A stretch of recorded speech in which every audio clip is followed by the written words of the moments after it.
was just an FYI. Oh, yeah. Do I get one if I promise to be good? You absolutely do. Just so you know, I've got a phone call with our West Coast client at 6, so I gotta be out of here by like quarter after 5. No, no, talk all you want. But you're leaving. I'm leaving about 5:15. Thank you for the treat. You're welcome. I'm John Lupke.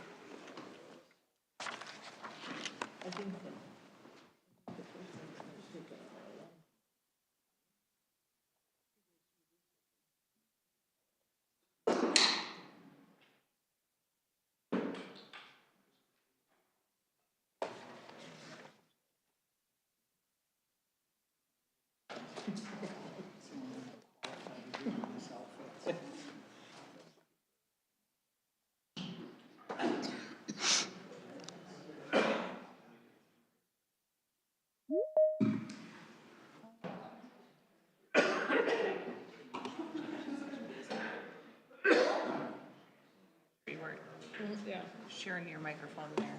Okay, thank you.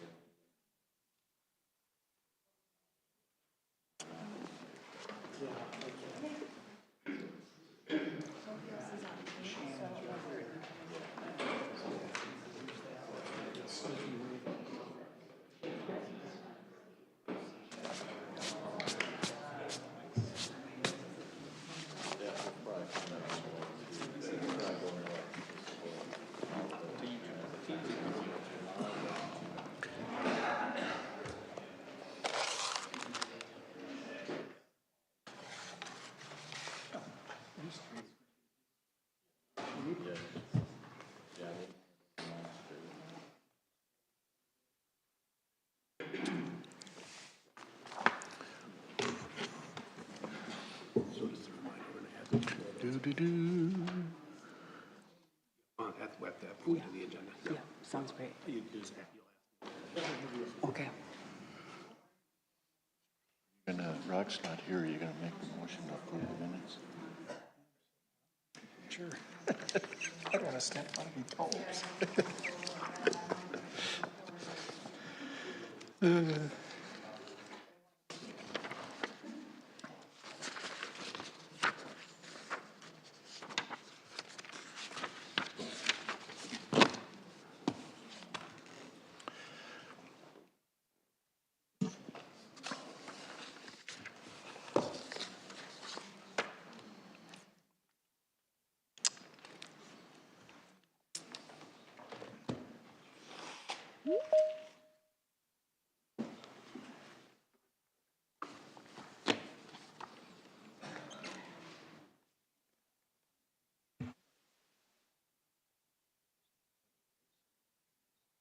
Who's that funny guy in the audience? John's out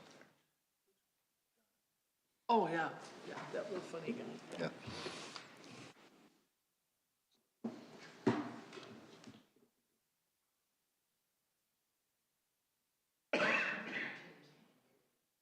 Ready?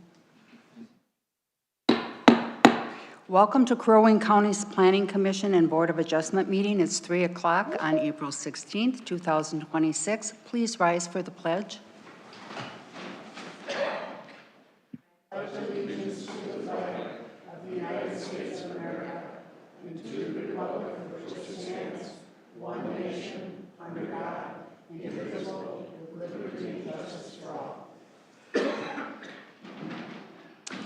If you have not already done so, if you'd please silence your cell phones, and if you are online, please make sure that you have muted your microphone until you are ready to speak. Please note that this public hearing is being recorded. The first item on the agenda is roll call. Rock Yalinami is not here. Please note that. John Auger. Here. Sue Maskey. Here. Andy Larson. Here. And I am Rebecca Best. The next item is to approve the agenda. Are there any changes to the agenda? Yes, Madam Chair, thank you. We'd like to add item 6.11, River Shores on Whitefish Plat Extension, and 6.12, foster variance to consider amendments to conditions on that variance. Thank you. Any other changes or additions? No, none from staff, thank you. Okay, if not, then I'd ask for a motion to approve the agenda. Move to approve is amended. Second. There's a motion and a second. Any further discussion? If not, all those in favor, please signify by saying aye. Aye. The agenda is approved. The next item is to approve the minutes and findings of fact for the meeting held on last month on March. Looking for my date here. Sorry, Madam Chair, for not having that in there. Yeah, that's okay. March 19th. March 19th, there we go. I was trying to do a calendar in my mind. For the meeting minutes of March 19, 2026. Madam Chair, Yes, make a motion to approve the minutes and findings from the March 19th, 2026 Planning Commission Board of Adjustment meeting. there's a motion and a second. Any discussion? Hearing none, all those in favor, please signify by saying aye. Aye. Will same sign. The minutes are approved.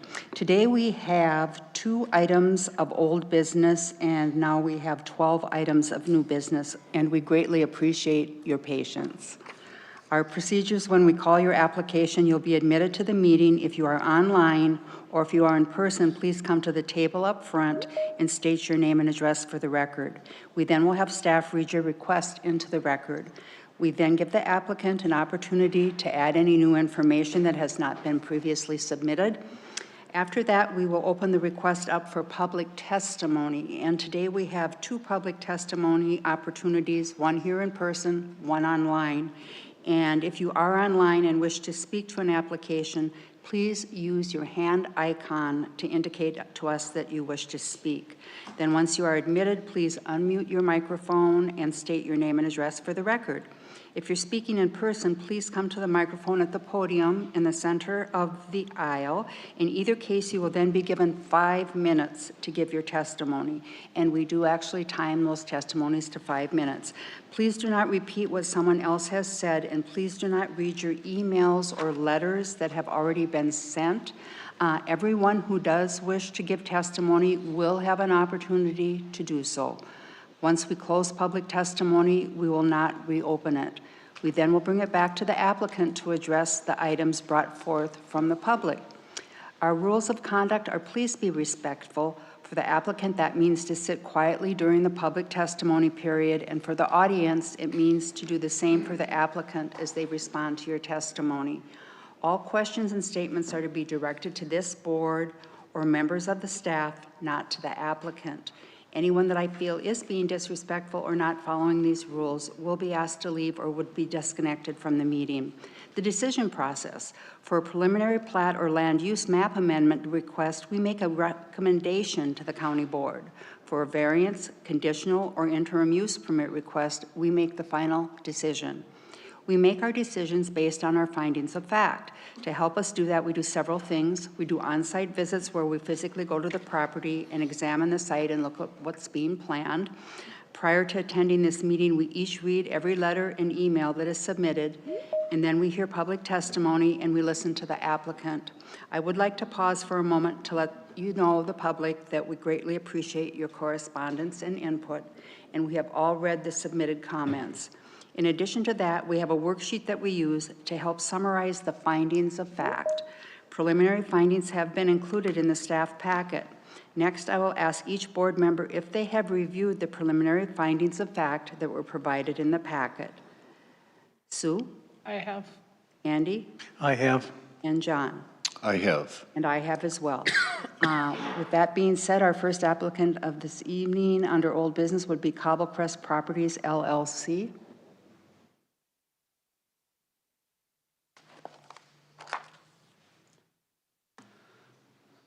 Good afternoon.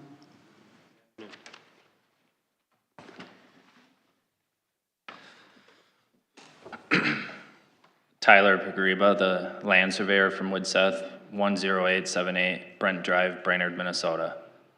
And Brad Person, the attorney for the applicant. Thank you. Would you please read the request into the record, please, Nicolette? Yes, Madam Chair, tonight property owner is Cobble Crest Properties LLC. Authorized agent is Woodseth or Tyler Pagriba. Parcel number 500-70563. Physical address is 23001 Clearwater Point Road in Brainerd, and this is in Bay Lake Township, and the current land use is shoreland.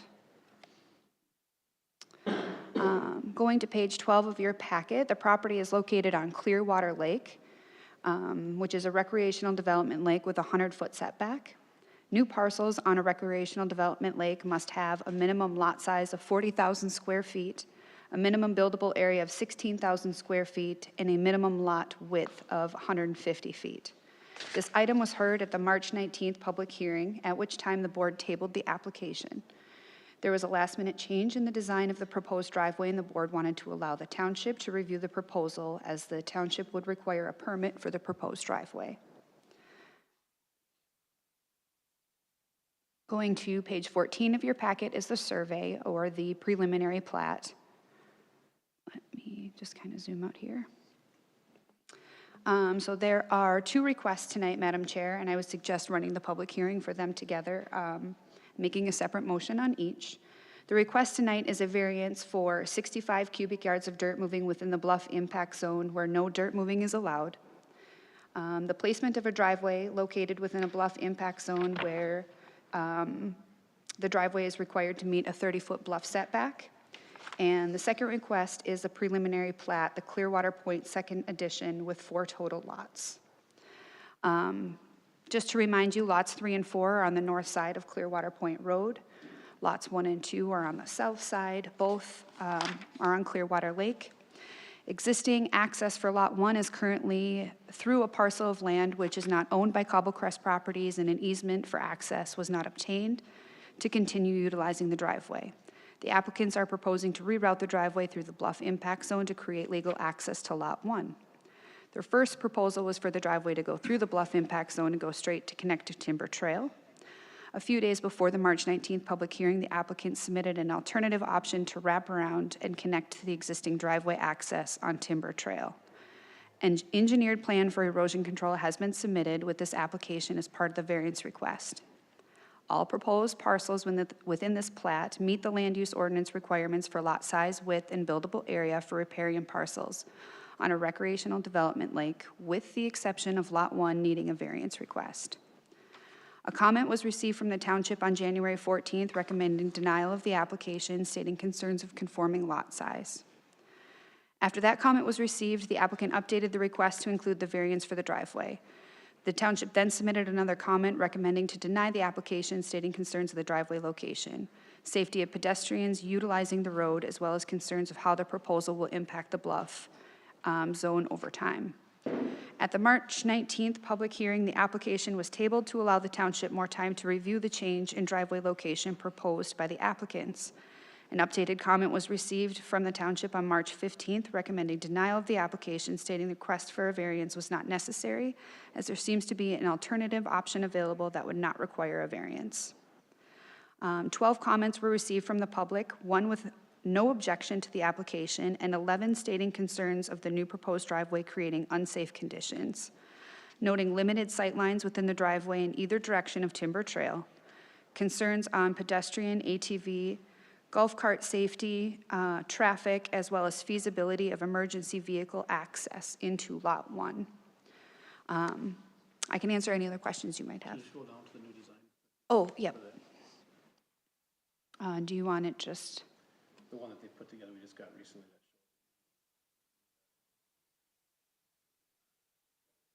This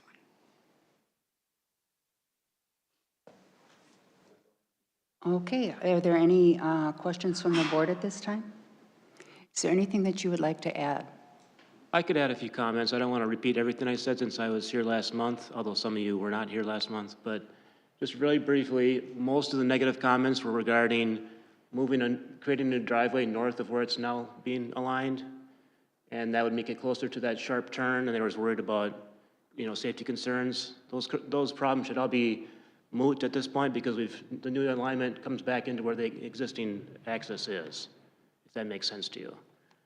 Why we're needing a variance is because if you look at that triangle there. Excuse me, Brad, there's a pointer right in front of you there if you want to, that might help.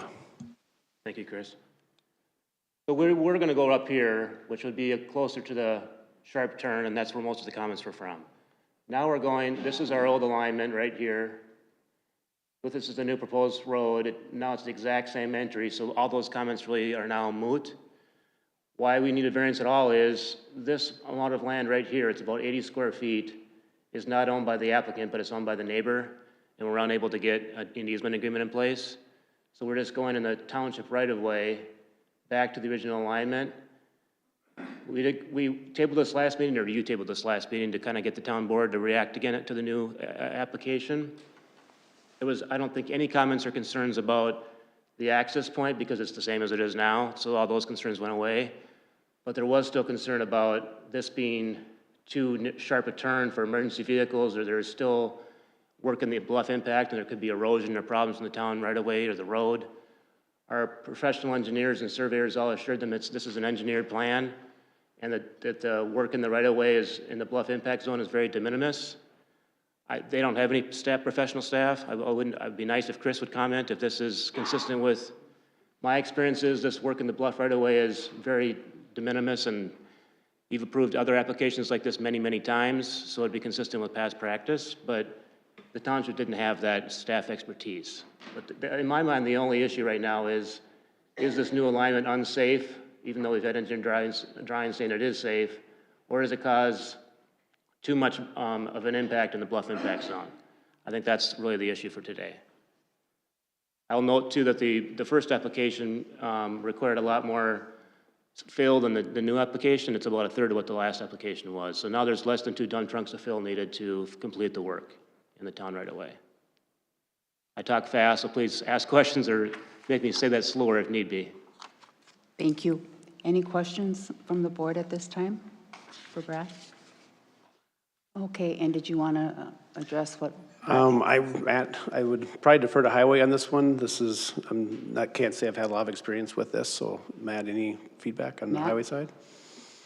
Yeah, with this, I mean, it's not a county road, but based on, some of the access stuff that we deal with for county jurisdiction roads, access points are a huge point of emphasis for us. So whether you're adding one or taking one away, or in this case, having the same access point, we see that as a positive.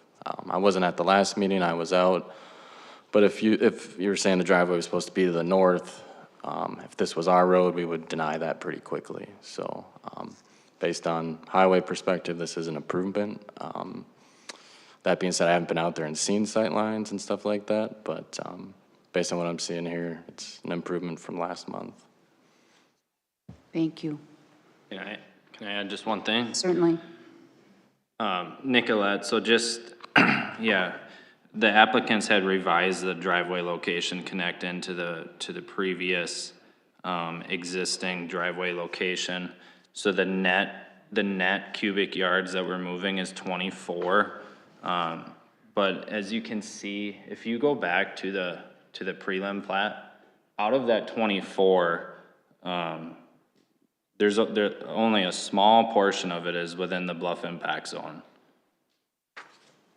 And that is, do you have the updated one?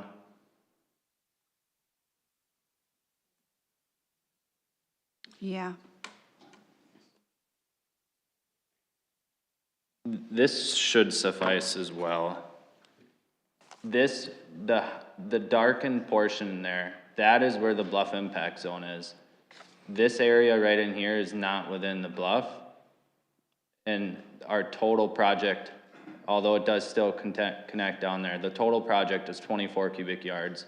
This is the only portion that's within the bluff impact zone. All I wanted to do was clarify that. Thank you. Madam Chair? Yes. So in that clarification, you're saying instead of 115 cubic yards, you need 24, you're requesting 24. So you say it's not much in the bluff impact zone. Can you tell me how much is in the bluff impact zone? Well, I don't have the the definite numbers. The total, I'm looking at the engineering plans right here. The net earthwork that's going to be, cut is 24 cubic yards. That's for the entire project. So where it connects from right here all the way to right here, they're proposing 24 cubic yards. I mean, this is the area that's within the bluff impact zone. I mean, and I would say less than a fourth. So Tyler, can I have you clarify something for us? So you have total project here, Yep, excavation cut 40 cubic yards. yep. Then embankment fill 15 cubic yards. And so are we cutting 40 cubic yards? Yeah, so they're proposing to utilize some of the dirt that's gonna be moved for the grading. That's what they're planning to do. So I think there needs to be a clarification on dirt moving amounts, because it's not the net gain, it's total moved. Cut is one, and even if you're moving it over and placing here and using that, that's Yep. two. And the shoreline alteration permit, is that that allows for 100? Yeah. Okay.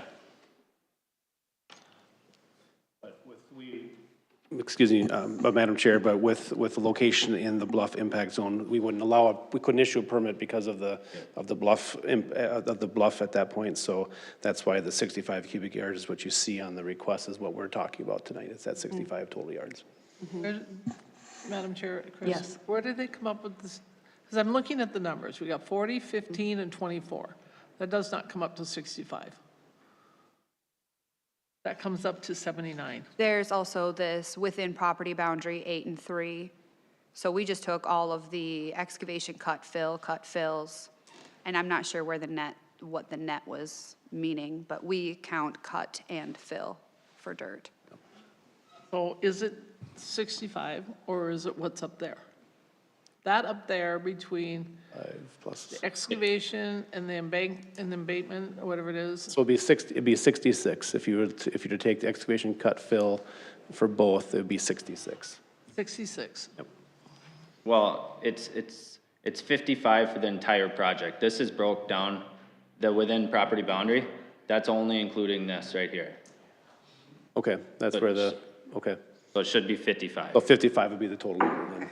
55, okay. So Madam Chair? Yes. I just have to ask again, the application that's on my screen in front of me says 115 cubic yards.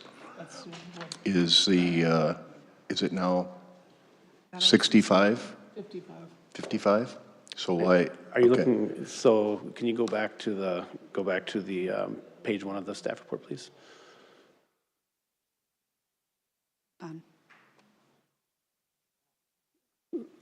So the version that we have up on that we've posted to the website is at 65, then that's what we're looking at right now. It's on page 9 of the packet. Okay.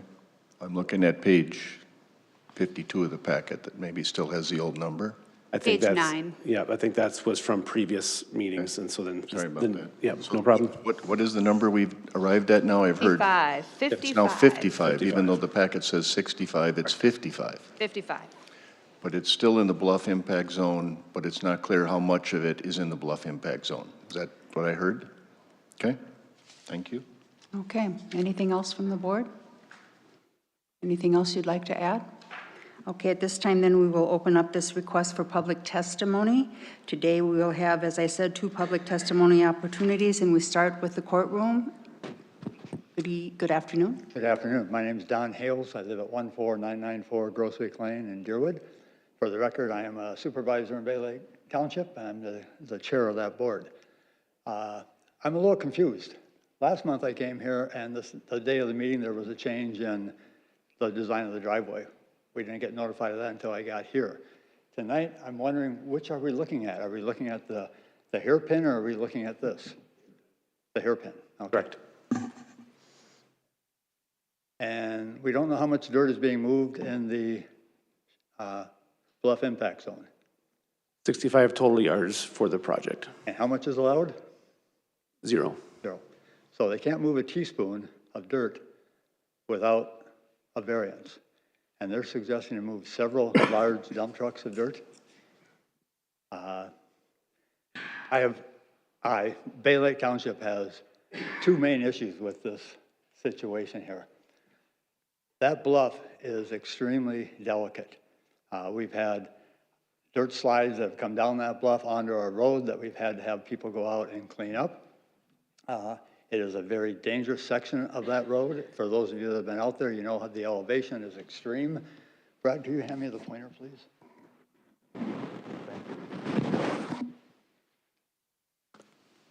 Can you zoom out here a bit? More yet? More yet? You want me to go to the survey, Don? Go up to the top one then, or? Okay. Starting about here, the elevation comes up, big sharp turn, it comes up here.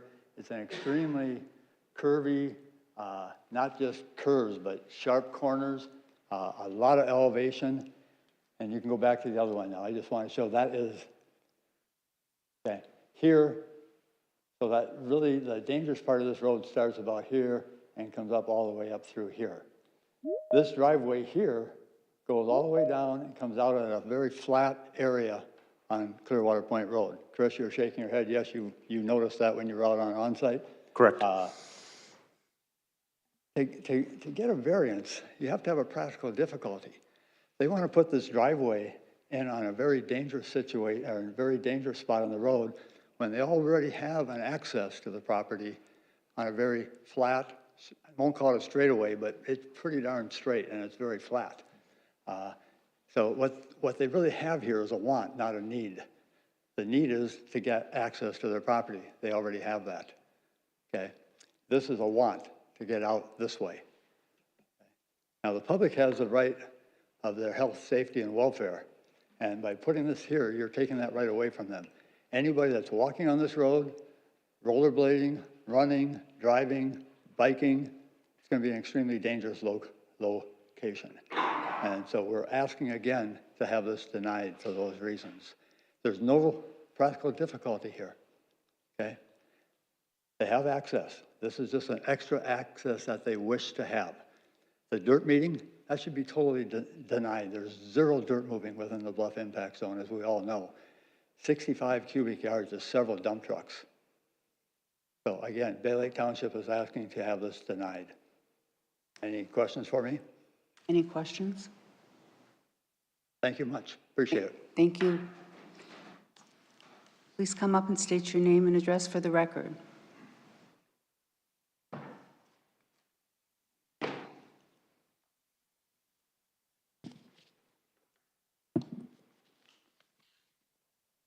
Stevie.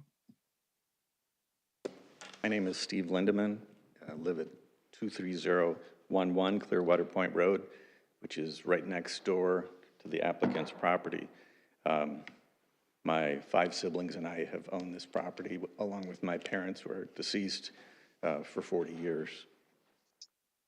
I was going to talk. May I ask you to pull that microphone a little bit closer, please? Yes. Thank you. I was going to talk about what a special place Clearwater Lake is, but I'm sure that you're aware of it and time is limited. But it's important because the environmental impacts to this lake are very important for the community. It's at the top of the watershed. It's a very pristine lake, and everything that happens at Clearwater Lake flows into the Nokasippi River and everything beyond it. So environmental issues are of significant concern. Now, you have a lot of materials in front of you. I wanted to expedite my presentation, so I brought hard copies of the photos that I had submitted. They are in the binders in front of you. These white binders. And I would like to run through those photos really quickly. And the reason is I think those photos tell a story that is not told by looking at the drawings alone. But if you look at the first exhibit in the binder, it is a drawing in which I've highlighted the driveway that goes all the way across. So there's a sort of a fold out in exhibit number 1. And I've shaded in orange the driveway that goes all the way across. That drawing doesn't really tell the whole story. That's why I took the photos. And I just want to walk you through them very quickly because I went out after the last meeting to look at exactly what this area looked like. And from the first photo in Exhibit 3, this is from the property corner where our property meets the applicant's property, and my brother is standing approximately 40 feet away. That is the outer curve of the new proposed driveway, the sort of hook-shaped driveway. That's where he's standing. Madam Chair, I apologize for the interruption. Could the applicant have one of these books to see what they're speaking to while they're speaking to it? I have no need to see the photos. Okay. We heard about them at the town meeting. Okay, I did bring extra books. okay. Sorry, Madam Chair. No, thank you, though. And I did go over these at the Bay Lake Town meeting. The next photo shows a close-up of my brother in that same position. So if you think about that hook-shaped driveway, he's at the outer circumference of the driveway. And right in front of him, you can see where the hill slopes very steeply down to the road. So whether you call it a bluff impact zone or not, and I have real questions because the bluff impact zone stops at the property line. The bluff doesn't stop at the property line. The bluff continues, and I don't know why it's only shaded up to the property line. If you go out there and if you look at the topographic lines, it's still a bluff there. So if you look there, it just stops hard at the property line, right there. The shading stops for no apparent reason. I think it's still a bluff, and I think the photographs bear that out. If we go to the next photo, shows my brother standing in that very same position.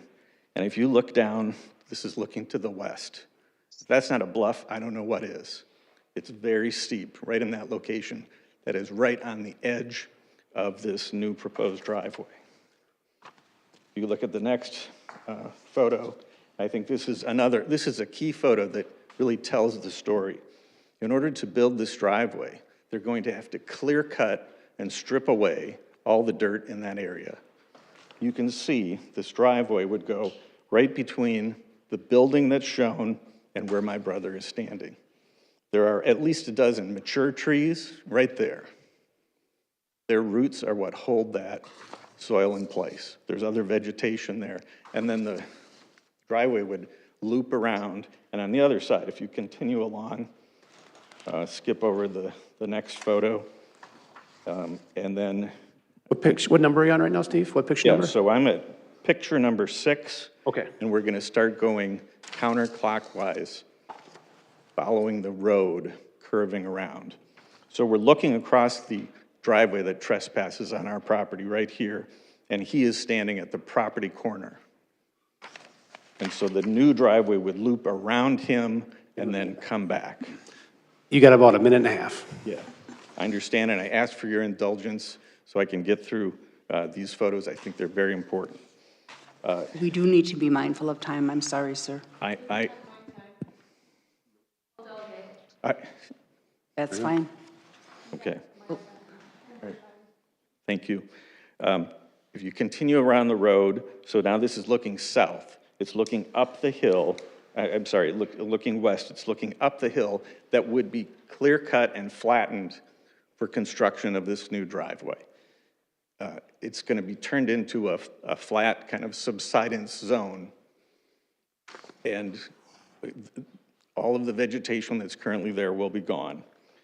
Now this continues around, this is from Clearwater Point Road, looking up to the end of that radius of the driveway. Again, a very steep hill up to where my brother is. Continue around to the other side, now we're looking east, even steeper. This is exactly what Mr. Hales was talking about. This is the area in which they've had to slide, and he is right on the edge of the new proposed driveway location. As you can tell, I feel very strongly about this. This is not about the money for my family. This is about the environment, and this is about public safety. And this is a disaster waiting to happen if they build this. And you can build anything on a drawing, but when you do it in real life, you have to excavate down, create a stable base, and build on top of it. And if you look at the drawing that shows where this driveway is going to go, the limits of excavation are within a foot of the driveway. right on the edge, the precipice of that slope. You cannot build that without digging down, putting a stable base, and putting a retaining wall around that. Their plan doesn't show anything like that. I'm in construction law. I know how these things are built, and you could not build this without doing a lot more excavation than what they're talking about. I think it's also important to note that the survey that was submitted does not reflect the change in impervious surfaces from this new driveway. The prior drawing, you can see it's right up there on the screen. It shows that they would remove the existing driveway. Their new proposal, which has less excavation, would leave the driveway in place. What that would do is double the amount of impervious surface right in that area. Where does that go? It flows right onto Clearwater Point Road, and it flows right down the gutter alongside Clearwater Point Road. That would also be an environmental hazard. Now, it's been discussed that that tightly radius curve is also a problem for access for emergency vehicles. As you can see in the drawing and as we've seen in the photos, there's a building right next to that entrance into the driveway. So a fire truck coming in would have to take a sharp right turn, do the hairpin turn, and then take a sharp right turn again to get through there. You can imagine in the wintertime with snowbanks high along there, how would a big vehicle get through there? There's no room to swing the backside out. It would be a problem, not just for them, but for everyone. If there were a fire, we are all on the same road. We have no way out except for right there. Now, I've submitted a lot of material. I'm not going to go over that. But one thing I want to say is... Madam Chair, point of order. We're at 10 minutes for one speaker. Okay. I will wrap it And up right two now. people have yielded their time, so I'm giving the 5 more minutes. Go ahead, sir. Thank you. The preliminary plat cannot be improved unless there is adequate legal access to each lot in this development. Now, the commission can't rely on what the applicants says they might do in the future to make that access. They have to have dedicated legal access to each lot. They have a solution to the problem because they have, if we look back at that drawing with the orange shaded driveway, they have access from the west side for both pieces of the property. They can give themselves an easement across that. They have not yet done so, and unless they do, or unless you grant these variances, the preliminary plat cannot be approved. Now, Cobblecrest's position is based on the assumption they're entitled to subdivide their property in the manner proposed, but that is not correct. They are not entitled to subdivide it unless it meets all of the legal requirements, including adequate legal access. Now, the standard for obtaining a variance is the applicant must show practical difficulties for reasonable use of the property. In this case, they have used this property for more than 60 years with no practical difficulties. The only difficulties here are created by their desire to subdivide this property to maximize the profit that they get from the sale. That is not enough to justify a variance. Now, the staff has already prepared recommended findings of fact for denying the variance and for approving the variance. I'm not going to go through the ones for denying it. I think they were very well drafted. I think they're very appropriate for this situation, and I would urge you to make those findings and deny the variance. Thank you. Thank you. Is there anyone else in the courtroom who would like to address this application? Please come forward if so. Anyone else in the courtroom? Seeing no one, we'll go to online. Is there anyone online? No one online? Okay, I'll bring it back. There is one. Okay, let's go ahead. John? You'll need to unmute your microphone and state your name and address for the record, please. Hi, this is John Northrup. I right across the street from the Cobblecrest properties. I joined their property across the street. I joined their property down on lot 3 and 4 on north side of the road. My address at home is 16689 Isosceles Avenue in Lakeville. My address in Clearwater is 23020 Clearwater Point Road. Thank you. I just want to say that first of all, the attorney for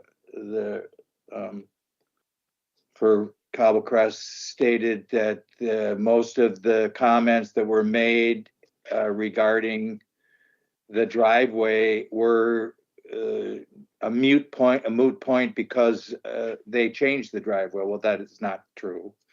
I certainly speak for myself, and from any of my read, you know, they have a problem with the new one. You know, for one thing, I had Bill Welch, when he owned the property and was alive, who's owned the property for many years. When I moved in, he came 10 years ago. He came out and said, you know, we met each other. He's a very nice man, and he said, you know, your corner of your property is I parked my boat on that. So here's your stake over here. And he pointed out the stake over there. So I don't know. I guess that's within is that the county right away there on the side of the road? So I don't know, but my stake is over right alongside that garage right where they're going to dig the loop out there, where they want to. So my question is, what about that? You know, I own that, and then you know, just the other thing of apparently they have an illegal driveway right now that it crosses the Lindeman property, and you know, I'm just not for any more driveways and any more access onto that road. I'm not for the subdivision of the properties, because it's going to at least double, maybe quadruple the pressure on the road, the pressure on the lake, the pressure on the wildlife. And so I'm very much against it, the subdivision. And you know, I wanted to say that I just built a storage building on my property, and I've got like 3 acres along there, and a lot of bluffs, and you know, right across the street, same thing, all the bluffs going down to the lake. You know, I was required as a part of my development to add my little storage building. I was required to consolidate my lots. I had 2 platted lots. It was the original plat of Clearwater Road, and I was required to consolidate those into one lot in order to get permission to build that building. And you know, so here we have the board, you know, requesting that for a reduction in number of lots. And so I ask, well, why are we talking about allowing, you know, this subdivision and the creation of 4 lots? And you know what I mean? Is when it seems to be that the requirement around that lake is to protect the wetland, and protect the bluffs, protect the lake, protect the wildlife, and by making more lots just is not going to do that, you know. So that's, you know, and the only thing else I want to say is, yeah, any more impervious surface up the runoff, you know, I get sand and gravel, and it's eating away my driveway, and the road, the brand new road that they put in there, is being eaten away because that's so steep, and the water runs down it and digs trenches on both sides of the road and washes anything away. Every time, if you do anything more up there, it's going to continue to erode and wash onto my property, and eventually then down the big hill right to the lake. So that's what I want to say. We don't need any more traffic on that road. Thank you very much. Thank you, sir. Is there anyone else online who wishes to speak to this application?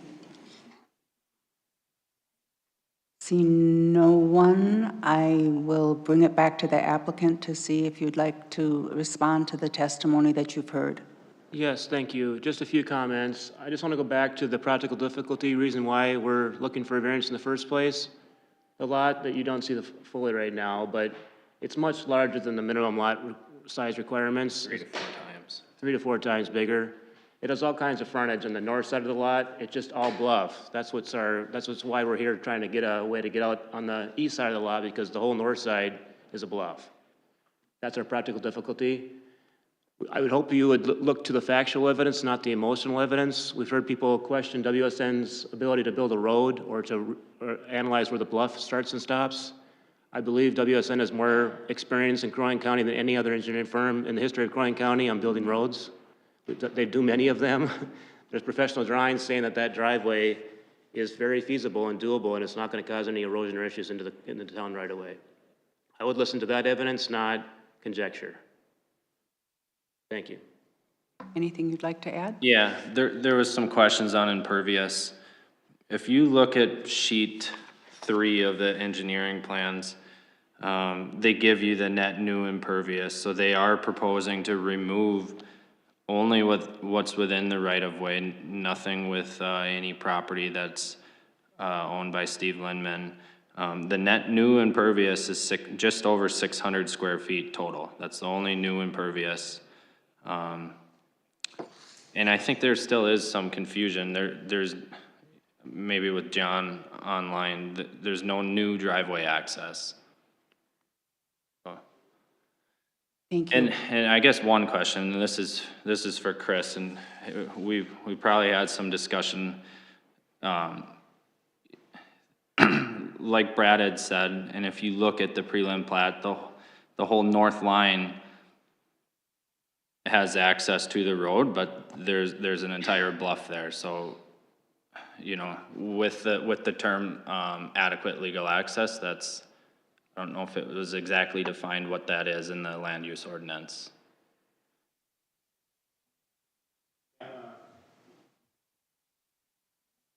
Yeah, Madam Chair, there's no definition of what adequate, you know, access would be. I think the plain language would tell us that it's, you know, access that would be, in a way, legal and able to provide access to get to the lots.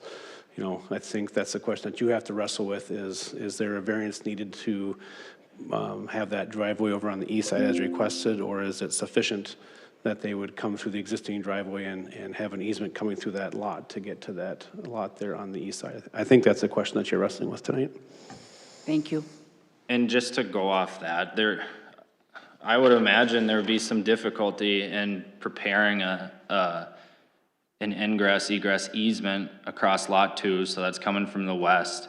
That the driveway goes right in between. If you look at the detail of the prelim plat, there may be 12 feet between an existing house and a shed. Right in there, just below where it says block 1. So there's certainly some difficulty in how you would prepare an easement for lot 1 from lot 2, right in here. So there was no easy way to do it. The applicant tried and they failed at obtaining an easement right there. So this was the best solution, and it was they mitigated the impacts as least as they could, and that's why they had a civil engineer design these plans and say that they're taking erosion and grading all into account. Just wanted to clarify that. Thank you. Okay, bring this back to the board for questions, discussion. Madam Chair, I would just like to point out that from a timing perspective, we need to make a decision tonight. Yes. So a decision has to be made on this, approve or deny on both requests. Thanks for that clarification, Chris. Madam Chair, I've got a question for staff. Yes, Sue? If we deny the variance for the dirt moving, do we deny the plat? Because they don't have legal access to lots? Madam Chair, Sue, I think the question is this a driveway that's there right now, correct? Yes. Yep. Are you able to come through here to get access to that or not? Is that a can you come around here and get access to lot 1 through lot 2? Are you able to do that? This is what he's trying to explain it, but that's, as you can tell, that's contour, that's a bluff. Here's a building or house. So that driveway would come literally within 1 or 2 feet of that house to get to this house. So can you do it? I say maybe technically, but practically, who's going to want to have a driveway a foot from their house? I mean, it doesn't make any sense. But it could, it's legally, I mean, there is access Is it physically to get there. It may not possible? be ideal, but there is. Yes.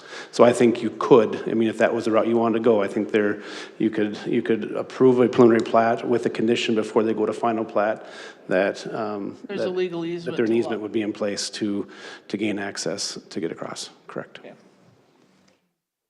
Thank you, Sue. Anyone else, anything else?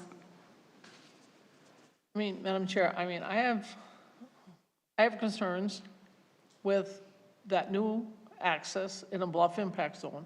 A lot of dirt moving. They already have an access to within the existing driveway there. So, I mean, I've been on that road, and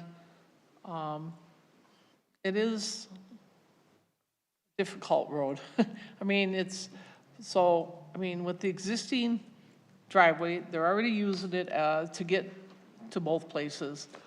I just feel I would not be comfortable approving the variance for the dirt moving in a bluff for that access. Others?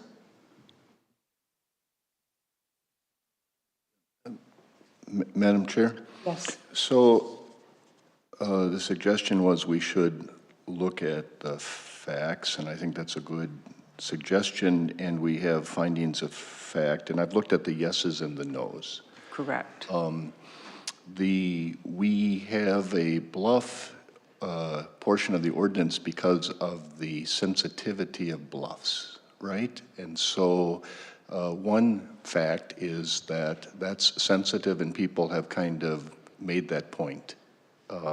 So we need to understand conditions that make it absolutely necessary to do that as the only, in my mind, the only resort to give people legal access to their property.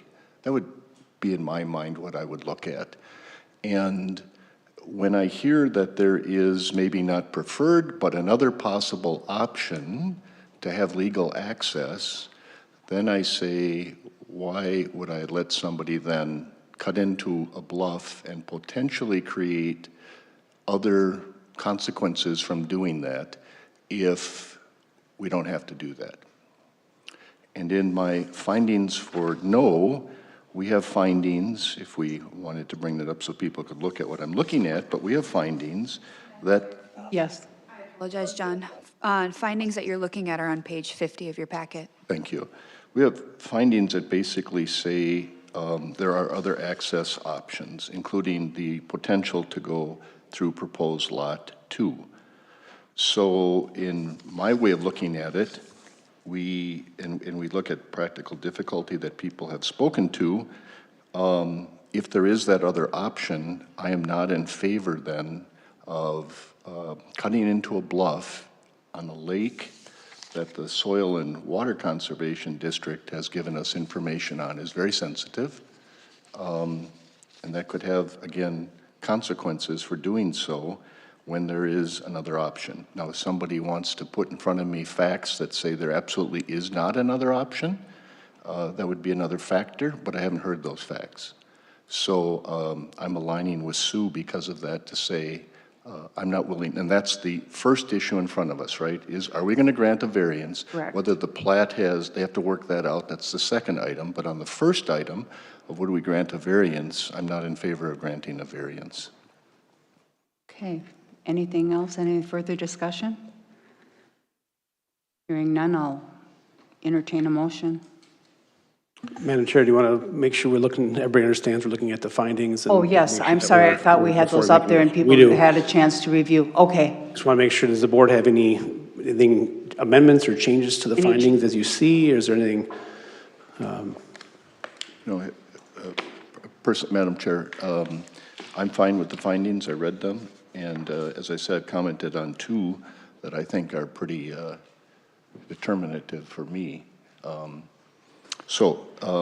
there's not a desire for further discussion, I would make a motion to deny the variance request for the 65 cubic yards.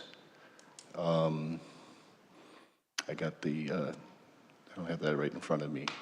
The 65 cubic yards for the, to cut into the bluff. That's the variance request, right? For the creation of the driveway. So I make a motion to deny that variance. Based on the survey that's been presented, the findings of fact for no that are in our packet, and the discussion this evening. And the on-site visit we had last month On-site as well. visit. Correct. Okay. And the staff report. And staff report. We'll second that. There's a But I would motion. like to add under the township recommendation, township recommend no denial, and they recommend a denial with concerns for safety for the pedestrians and the potential impact on for the integrity of a sensitive bluff in that area. Okay with that addition, John? Oh, yes. Okay. Further discussion? Before we take action on this variance, I need to verify one before we vote. Do you understand what is being denied tonight or this afternoon? I understand the motion. Okay, very good.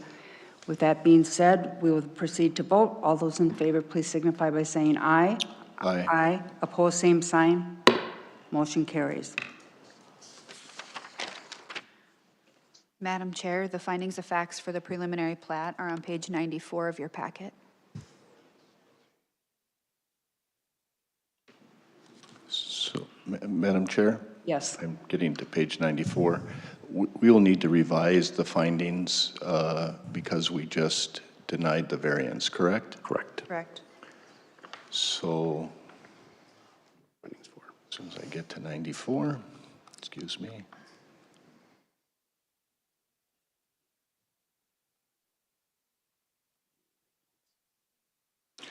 So in our proposed findings,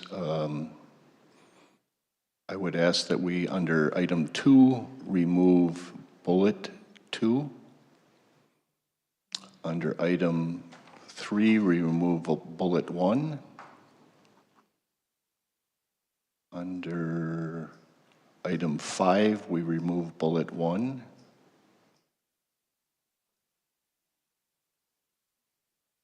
I believe that would be it. So, Madam Chair, are you ready for a motion? Yes. So I would move a recommendation of approval of the preliminary plat to the county board with the site report, the on-site, the survey, and the amended findings of fact this evening. Conditions. Pardon me? Oh, I'm sorry, and the 5 conditions in the packet. I apologize. Including the conditions. Correct. There's a motion on the floor. Is there a second? Second. Second by Andy. Further discussion? Madam Chair, I just want to clarify that by a recommended approval, you're saying that access to Lot 1 will be through Lot 2, and that would have to be through easement. That would be responsibility of the applicant to do prior to final plat. That's correct. Thank you. Correct. Which is the result of the variance being denied. Correct. Yes. Okay. Further discussion or clarification? Hearing none? Madam Chair, clarification on Chris. If they can come to an agreement with Lindemans for the access, it wouldn't necessarily have to come That would be through correct. that. So maybe another condition we should consider putting on there is before a final plat is approved, that they have to show documentation of a legal access to lot, was it lot 2? Lot 1. Lot 1, regardless of which way they decide to do it, rather than saying they have to go through that one. Would- So, I'm okay with adding that condition, but that would be a requirement of the county board considering it for approval anyhow, right? Correct. Our ordinance, that's a base requirement That's of our covered. ordinance, That's right? covered. So I don't know that we need a condition, it's a base requirement of the ordinance, is it not? Correct. You okay with that? Yep. Okay. Any further discussion or comments? Before we take final action on the preliminary plat request, I need to verify 2 items. Do you understand that tonight we're going to be making a recommendation to the county board for approval of your preliminary plat as indicated with the details in the motion, and that the county board does have final approval over this request? Yes. And do you understand that the required conditions placed on the preliminary plat must be completed before applying for the final plat request? Yes. Okay, we will then proceed to vote. All those in favor of the motion, please signify by saying aye. Aye. Same sign. Motion carries. Thank you very much. Madam Chair, this goes to County Board April 14th, 9 o'clock, right? 9 a.m. 9 a.m. Thank you. Okay, our first item of new business would be Brad Holmvig for an interim use permit.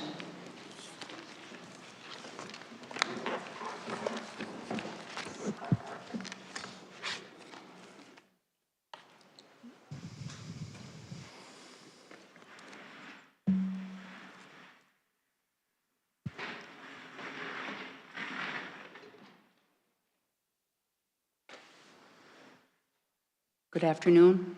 Good afternoon. Brad Holmvig, 24357 Kennedy Drive, Deerwood, Minnesota. Chris Salmore, I'm Salmore Consulting, 967 Cold Meadows Lane, East Cold Lake. Paul Herkenoff, 4964 Commons Drive, Nisswa. Would you like to read the request into the record, please? Yes, thank you, Madam Chair. The property owner tonight is Brad Holmvig. Parcel number in question is 5007-0563. This is located in Bay Lake Township. The current land use here is rural residential 2.5 and shoreland. This property is located, if we go to page 102, you'll see that the, let's see, do I have the wrong? Here we go. The property is located off of Noki Lake Road, and as I mentioned, it's a combination. You can see that it's a combination of shoreland and residential 2.5. The shoreland is with the Nokasippi River. The request tonight is an application for a let's see, get down to 108. Oh, I'm in the wrong page. Let's see. I'm going to just give a little bit of background as to how we got here. So this property was previously a county tax forfeit, and so last year the county contacted Mr. Holmvig and initiated a land swap. So there's land across from the county landfill off of 210, and the county is interested in trying to basically protect and get under county ownership as much land around that landfill as we can as a buffer. And so we did, the county and Mr. Holmvig did a land swap on that. That was recently approved. That has to actually go to the state, and the state has to approve that as well. That was recently approved. So that's how the ownership of this lot came to be. The request tonight is an interim use permit for a G4 gravel extraction pit. The request is to allow crushing, screening, washing, processing of bituminous and demolition materials, stockpiling of recyclable demolition of bituminous materials with temporary hot mix operations, and bituminous reprocessing per certificate of survey dated March 5th, 2025, and the application packet received on March 10th of 2026. I'm going to scroll down here a little bit so you give you an idea of what the plans are. So as a reminder, we have 5 classifications of gravel pits in Crow Wing County. G4 is basically allowing there to be the excavation, mining, crushing, and screening, and the allowance of creation of bituminous. If we go to a G5, that is the highest and probably the most intense of our categories. That would allow for there to be a ready-mix cement plant there, and they're not requesting that. They're looking to get that G4 permit. The area that you see here is the area that's going to show where the operation is. You can see off on the survey itself that we have the location of the crusher, the future asphalt plant where aggregate will be stockpiled. And so we have all that information here as required by the ordinance. The application meets all standards outlined in the Article 29.5 C and D. Just to give you some highlights of the activity, the truck activity estimated is about 15 trucks a day, with the potential of 30 being the highest during busy season. Dust control measures, including calcium chloride application to regulate airborne dust, buffering of the site, including use of existing vegetation, as well as utilizing stockpiles for sound barriers and visual screening. Noise controls were proposed to meet all requirements. Further mitigation of that would be utilizing berms and stockpiles to, as well as a decrease in elevation for the mining activities themselves. Hours of operation were outlined as daylight hours, Monday through Friday. Drainage plans include stormwater to drain vertically into the mined area. This will include a stormwater pollution prevention plan, or commonly called a SWIP, through the state due to the disturbance of more than an acre. We have reclamation plans that would include final slopes to be at a 3-to-1 with topsoil and seed replaced, and establishing the property to its original site. I think it's important to note that there are some gravel pits that are intended for certain projects or uses, and then it's going to be terminated. This is not intended to be one of those gravel pits. This is going to be a long-term gravel pit that's going to be here and a resource to Mr. Holmvig to use for different projects in the area. We did receive a comment from the Highway Department on April 9th stating that if the project is expected to go beyond a single use, that the Highway Department may require further review of access and road improvements, including maybe a turn lane. And I think we'll let Matt can talk a little bit more about that here in a second. We did get a comment from the township recommending approval, and there was one comment from the public in support of the request about just wanting to make sure there was concerns about noise and hours of operation. Matt, if you'd be happy to talk about the highway's thoughts on this, I'd appreciate it. Yeah, just kind of bouncing off what Chris said, there's no requirements that we're gonna have on No-K Lake Road with the operation. If something we wanna monitor in case it, doubles, triples, go from 30 to 60 trucks, something like that. But right now, if it warrants it, we'll come back to you and have a discussion, but right now, no issues with it. Thanks, Matt. Is there anything that you'd like to add? No. Okay. Any questions from the board? Okay, if not, we will go ahead and open up this application to public testimony. Is there anyone in the courtroom who would like to address this application? Please come forward to the podium and state your name and address. My name's Tony Jones, 16843 No-K Lake Road. On behalf of Eagle Ridge Timber Company, we own 277 acres directly to the south and west of Mr. Holmvig's property. Just only to say, I already submitted a letter. Mr. Holmvig's been extremely proactive with us, reached out to us, worked through everything. He's granting us a blanket easement, which is the only way we can get to our parcel on the west side of his property. So he's been great to work with. And again, the one thing, because we do have lakeside cabins about 7/10 of a mile from the gravel pit, we want some noise mitigation as I've read is already in your, in the Crow Wing County statutes and stuff. So we'd like that to be taken into consideration, but otherwise we're completely in support of this. Thanks. Thank you. Is there anyone else in the courtroom who would like to address this application? Anyone? Okay, seeing no one, we'll double check to see if there is anyone online. I don't believe so. Can bring it back to the applicant, and if there's nothing else you'd like to add, we go to discussion with the board. Back to the board and for questions, comments, concerns, action. Madam Chair, in the findings, we haven't done anything yet, but finding under number 4. There we go. Page 118. Yeah, excuse me, page 118 where the findings are located. That one there, I would just like to add again, the Highway Department's email from from April 10th, that they stated that they will reserve the right to require adequate turn lanes be installed on CSAH 8 as traffic generation warrants. I think that needs to be under number 4. Will do. That addition is noted. Any other discussion regarding the findings of fact? You know, I'm not sure where it would fit, but maybe a or maybe something relating to outdoor lighting, kind of lighting focused, you know, down and away and.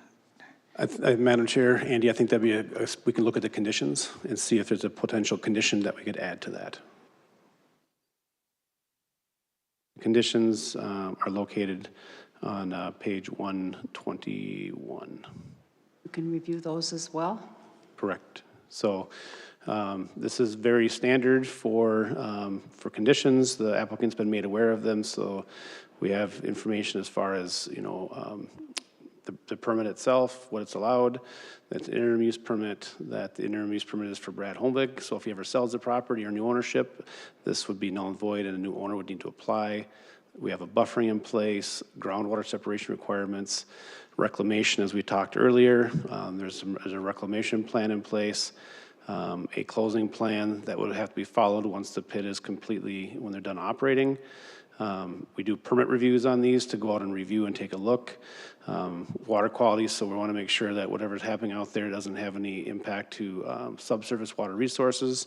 And so that's been handled through things like stormwater management, facility setbacks. We have to make sure we're 1,000 feet away to a resident, hours of operation. And then what we have in place here is that anytime they're going to be operating their hot mix, that they would need to notify our office 1 week prior to make us aware of that. And then instead of audio alarms, we're requesting visual alarms after 7 o'clock to help with some of those noise issues. And number 14 is really talking about just making sure that the work they're doing is in compliance with what was submitted to us. They must have hauling signs up. They have to follow applicable safety regulations, a stormwater management plan, a SWIP is required, as mentioned earlier. They have to make sure that they stay within the extent of operations as identified in the survey that we provided. And then they're going to provide a performance bond in the amount of 1.5 the times the cost of full and complete reclamation of the property. And so we could add condition number 21, Andy, that would say any outdoor lighting needs to be pointed downward and shrouded so that and we have that language in Article 16 for commercial that talks about, you know, being pointed downward and shrouded so that that light doesn't, you know, escape the property and be a light blinding to. So we can add number 21 for lighting. Okay, very good. Any further discussion, comments? We can look for action on this item. Madam Chair, Yes. I'd like to make a motion to approve the interim use permit for a G4 gravel extraction operation to allow crushing, screening, washing, processing of bituminous and demolition materials, stockpiling of recyclable demolition and bituminous materials with a temporary hot mix operation and bituminous reprocessing. Per certificate of survey dated 3/5/2025, with the 21 conditions that have been that are listed in the staff report and the findings of facts in the staff report. So, Madam Chair, just for clarity, 20 conditions in the staff report with the additional for lighting. So, with the addition of one. Yes. Okay, thank you. And Madam Chair, for clarification, Sue amended the findings too, so. Oh, yes. With the amended findings, yes. correct. Thank you. There's a motion on the floor. Is there a second? Second by John. Any further discussion? Hearing none, before we take final action on this interim use permit application, I need to verify 3 items with you. Do you understand what's being approved this evening? Yes. And do you understand the conditions that are required as part of this approval, those 21 conditions? And do you understand that what is being approved tonight is final? Any future changes to what is being approved tonight must be approved by this board. This means that you would be required to submit a new application, pay the appropriate fees, and provide an updated survey and any other required information with your new request. And staff cannot modify or change what has been approved by this board. Okay, we will then proceed with the vote. All those in favor, please signify by saying aye. Aye. Opposed, same sign. Thank you. Motion carries. Thank you. Thank you. Our next applicant would be Natural Resources Management LLC for an interim use permit.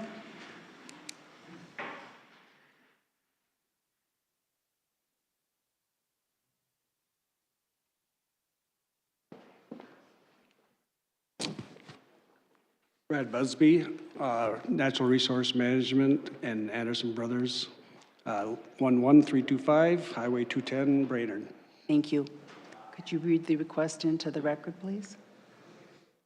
Thank you, Madam Chair. The applicant tonight is Natural Resources Management LLC. Authorized agent is Brad Busby. Parcel number in question is 78360514. The physical address is 21687 State Highway 18, Brainerd. This is located in Noki Lake Township.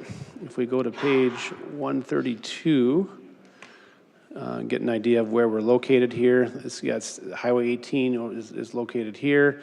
And it's on the south side. You can see there's an existing pit here already. Current land uses in the area that you can see for the parcel in question is going to be rural residential 2.5. They got agricultural to the south for that, for the existing. The request tonight is an interim use permit for a new G4 gravel extraction operation to allow crushing with hot mix operations according to the certificate of survey received on March 3rd, 2026, and the application we received on March 24th of 2026.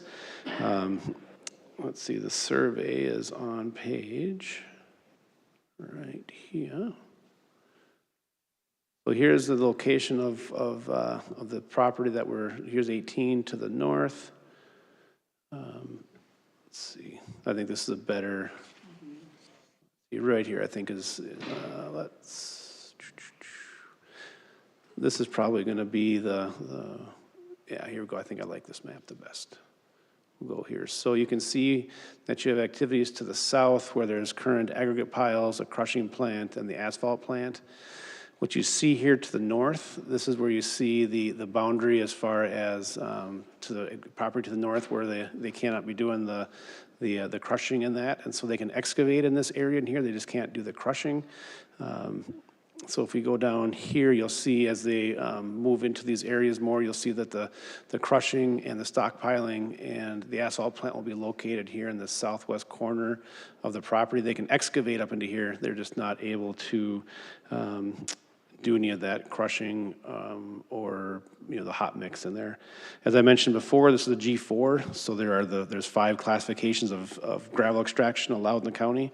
This is allowing basically the mining, excavation, crushing, the processing, just like we had the application just a few minutes ago, and to be able to recycle bituminous and all that. And so this is not going to have a ready mix plant, is what is not approved here. So as we look and we note this, there's an existing extractive use operation on the property to the south, which has a current conditional use that was approved by the board back in May of 2000. So this is a well-established use in the area. The proposed interim use permit is for a new G4 as mentioned. The application does meet all the standards outlined in Article 29.5 C and D of the land use ordinance. The truck activity estimated to be 10 trucks per hour or 160 per day, with 30 trucks per hour or 480 trucks per day being at the highest. Dust control will include watering down access roads regularly, as well as applying calcium chloride. Further mitigation of dust includes utilizing vegetative berms will act as a buffer. Buffering of the site includes vegetation within the 50-foot buffer on the west side of the property and a 100-foot buffer on the north and east. Noise controls will meet all requirements. Hours of operation will be Monday through Saturday, 6 a.m. to 10 p.m., with a request of up to 10 days of 24 operation, depending on project base. There's a drainage plans here with stormwater and a stormwater pollution prevention plan.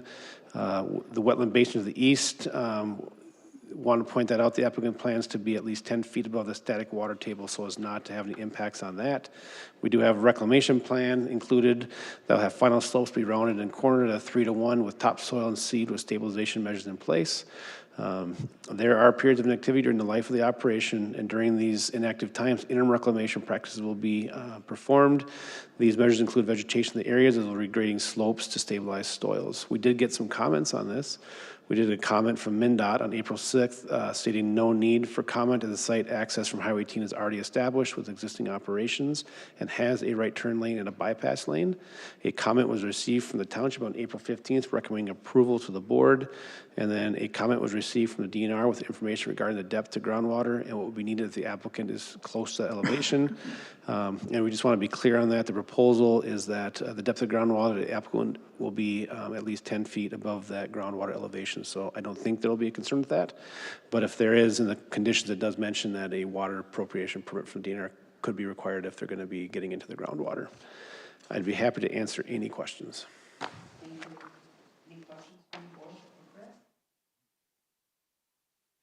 Anything that you'd like to add, Brett? Oh, Chris did a great job.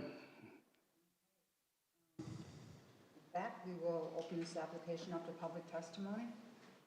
Is there anyone here in the courtroom who would like to address this application?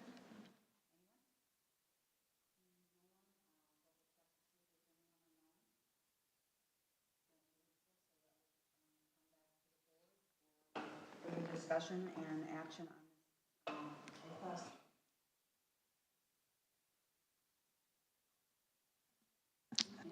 Look at, The proposed conditions, Madam Chair, on page 153 of the packet. those are the findings of fact. Yeah, the findings and then conditions afterwards. You want me to go through the conditions again like I did last time? Okay. So the conditions are found on page 156. Again, this is a G4 gravel extraction operation, crushing with hot mix.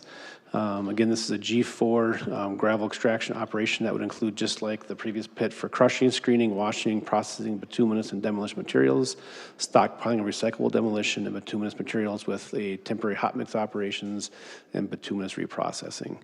It's important to know that this is just for this parcel, and this is approved for Natural Resource Management LLC, so any new owner would need to come in and apply for a new permit.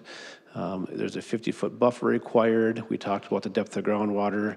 There's a minimum separation 1 foot above that. Their plan is to be 10 feet, so there shouldn't be an issue there. There needs to be reclamation during operation, which you've talked about already, and then a closing reclamation plan, which has been submitted to our office.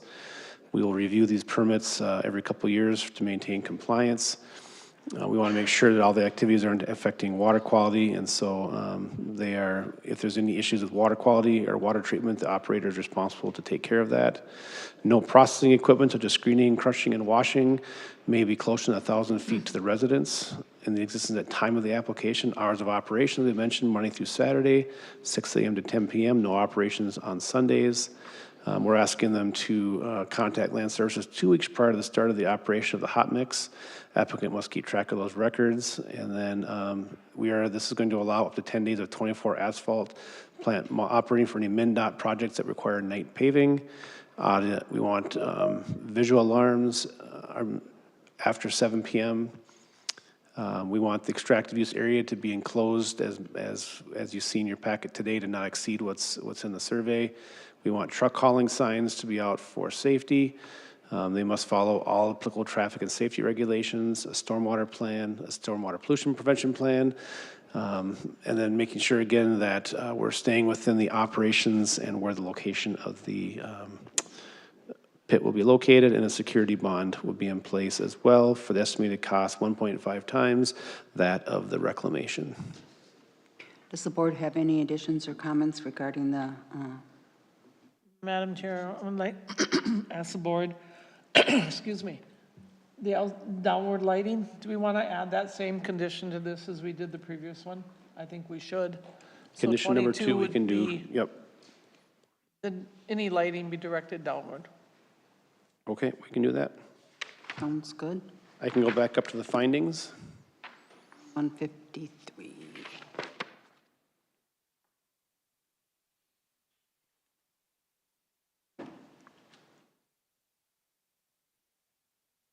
All had a chance to look at those. Are there any comments or additions, discussion regarding the findings? Under number 5, Madam Chair, if it's the pleasure of the board, we could add the MnDOT comment under number 5. Excellent.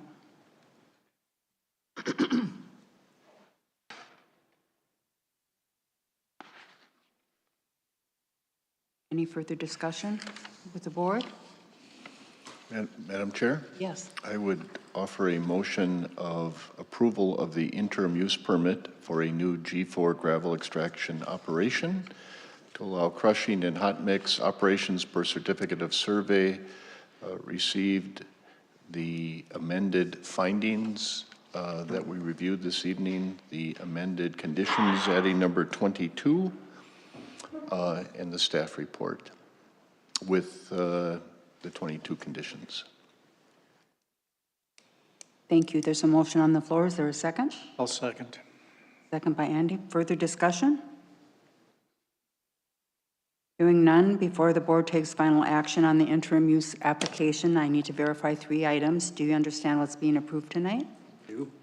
And do you understand the conditions that are required as part of this approval? I do. And do you understand what is being approved tonight is final? And any future changes to what's being approved tonight must be approved by this board. This means that you would be required to submit a new application, pay the appropriate fees, and provide an updated survey and any other required information with the new request. Staff cannot modify or change what has been approved by this board. Okay, hearing that that's understood, we will proceed to vote. All those in favor, please signify by saying aye. Aye. Aye. Opposed, same sign. Motion carries. Thank you very much. Thank you. Our next application would be Joshua and Susan Hagel for a conditional use permit.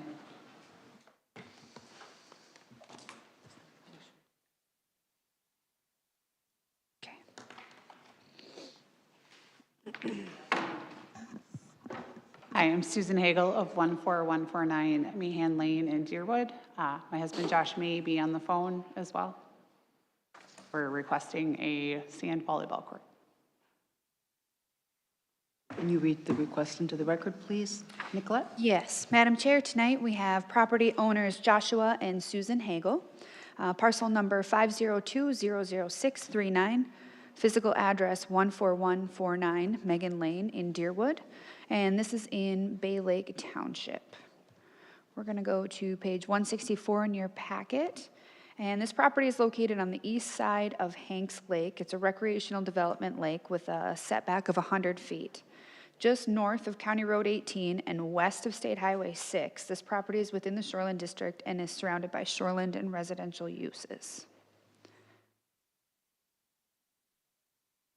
The request tonight is a conditional use permit for dirt moving for up to 328 cubic yards in the rear lot zone to construct a 42 by 72 volleyball court, which would be 3,024 square feet. On the north side of the property is the proposed volleyball court, and a little sliver of the dirt moving. There's 38 cubic yards of dirt moving that will occur in a short impact zone. On the north side, south side of the property. On the south side of the property is the volleyball court. There is, I believe, 38 cubic yards where 50 is allowed, so that's within limits for shore impact zone 2. 100 cubic yards is allowed with a shoreline alteration permit, and they are seeking 328 cubic yards of dirt moving to create that volleyball court. The applicants originally had the layout here completely in shore impact zone 2, kind of in front of the house. And when we had discussed at DRT, we had brought up concerns of wetlands, impacts to wetlands and being close to the shoreline, and the amount of dirt moving within the shore impact zone 2 area. And since then, they decided to kind of scoot it down to the south and move it more back into the rear lot zone. A few comments from the April 2nd onsite noted that the shoreline is well vegetated and there's a natural ice ridge present to provide shoreline protection. A comment was received from the township on April 15th recommending approval of the application, and no other comments were received from the public. I can answer any questions you might have. Thank you. Any questions for Nicolette? Madam Chair? Yes. One quick one. On the on-site, we made an observation about the septic tank being moved and needing to ensure that the dirt moving calculations for the request considered that? And I assume the answer's yes, but they're only going to get 328 cubic yards, right? That's the variance request, so that needs to also take care of the septic, correct?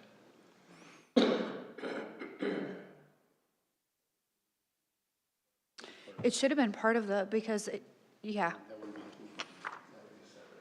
Mm-hmm. The septic dirt moving would be a separate activity from this. When you do that, there's no separate dirt moving permit for any sort of septic related activities. That's part of the activity. Okay, even though this is taking that area, correct? Right. Okay. Thank you. Thanks. Madam Chair, I'd like a Yes. point of clarification from staff. The request is for dirt moving for 328 cubic yards. But in the potential conditions, it says it's for 370 cubic yards. So 370 would be encompassing the 28, the 38 in shore impact zone 2. So is the total dirt moving then 370 cubic yards or 328? Three- Will be the 370. 370. 370. So the actual conditional use then is 370, not 328. Yes. Okay. Madam Chair? Yes. The additional 28, whatever we just said, the additional, that's not subject to a conditional use permit. Is that what I understood? So the 328 still is the conditional use permit, But the total, correct, but the total amount will be that number, yes. correct? Okay, thank you. Okay. Thanks. Other discussion, clarification, questions? Good. Would you like to review the findings of fact? We have to have a public hearing first. Oh, I'm getting ahead of myself. I apologize. We'll open this up to public testimony. Is anyone in the courtroom who would like to address this? Thank you. Madam Chair, very briefly, Bay Lake Township voted to approve this with 2 conditions. I don't know if that didn't come through on the request from Carol or not, but the conditions were very simple. It had to remain unlit. That way, they wouldn't be playing volleyball at midnight or 2 in the morning or whatever. So keep it unlit and to keep it pervious. And the reason for that is, as people's wants and desires change as they get older, you might not want to play volleyball, you might want to play tennis.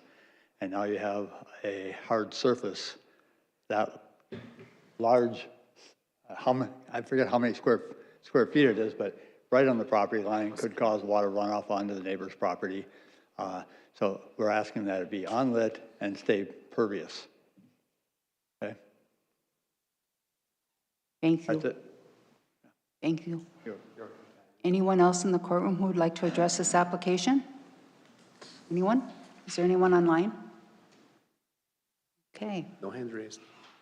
Bring it back to the applicant if there's anything you'd like to respond to the testimony. Sure, so take the easy one first. The sand by definition is impervious. You won't be able to play tennis on a sand court unless you are very athletic.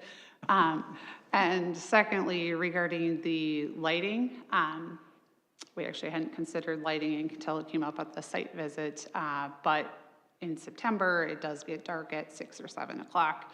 I think there's an assumption that we would be bad neighbors and be partying all night long, and I have a very early bedtime.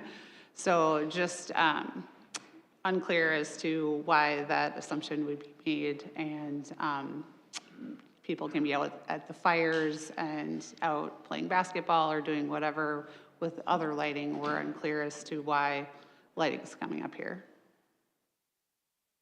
Thank you. I don't know if you want to address that as far as their ordinance or anything. Yeah, the county doesn't have any ordinance requirements that regulates lights on residential property. We don't have an ordinance for that, but I'm guessing the township's concerns are the proximity to the lake and the potential for just, the amount of light that could be cascaded onto the adjoining properties to the south is what I'm seeing Don nod his head. So I think that were the concerns. You could put a condition on place that says, it can have lights maybe up till 1 hour after sunset, something like that, so we're not doing it 2 in the morning. Maybe that might be a reasonable compromise. Thoughts? 10 o'clock? Madam Chair, just if I could opine on that. I have a little bit of a conflict in that they're my neighbors, but also putting on our Lake Association hat, we're really trying to make an effort on that with the association to minimize lighting to the extent we can wherever we have the opportunity to try and keep unnecessary light off. So that's kind of a significant initiative for our Lake Association. I know we've had chats with the township about that we're seeing pretty much in line. So kind of, that's where that's coming from. So no intent to spoil late volleyball games or anything, but. Yeah, this is Josh Hagel, Susan's husband. I agree with that. I love the dark night skies. So if there were any lights there, they would be purposeful. You know, if they're not going to be on when we're not, you know, playing volleyball. And to Susan's point, we do want to be good neighbors. We're, you know, you don't want people being loud after a certain point of time. I don't know if the county has regulations on that. I'm sure there's noise restrictions, even if there aren't light restrictions. But we certainly would want to be respectful of our neighbors. So. And respectful of the dark skies, right? So they'd be purposeful, and they would only be on when, you know, the court is in use, I guess you could say. Thank you.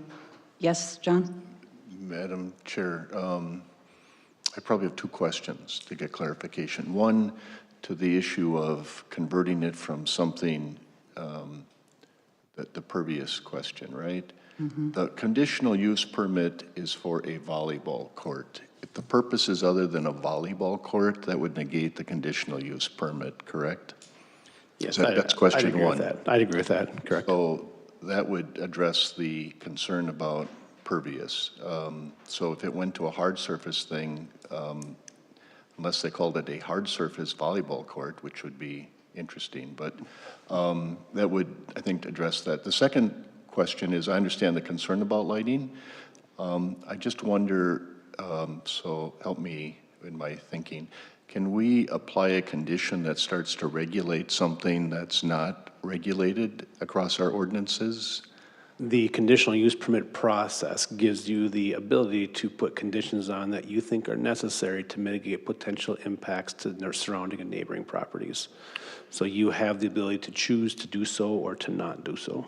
Okay. So rather than maybe talk about timing, we could add a condition that says we want no lighting. Part of the condition is you may not light the volleyball court.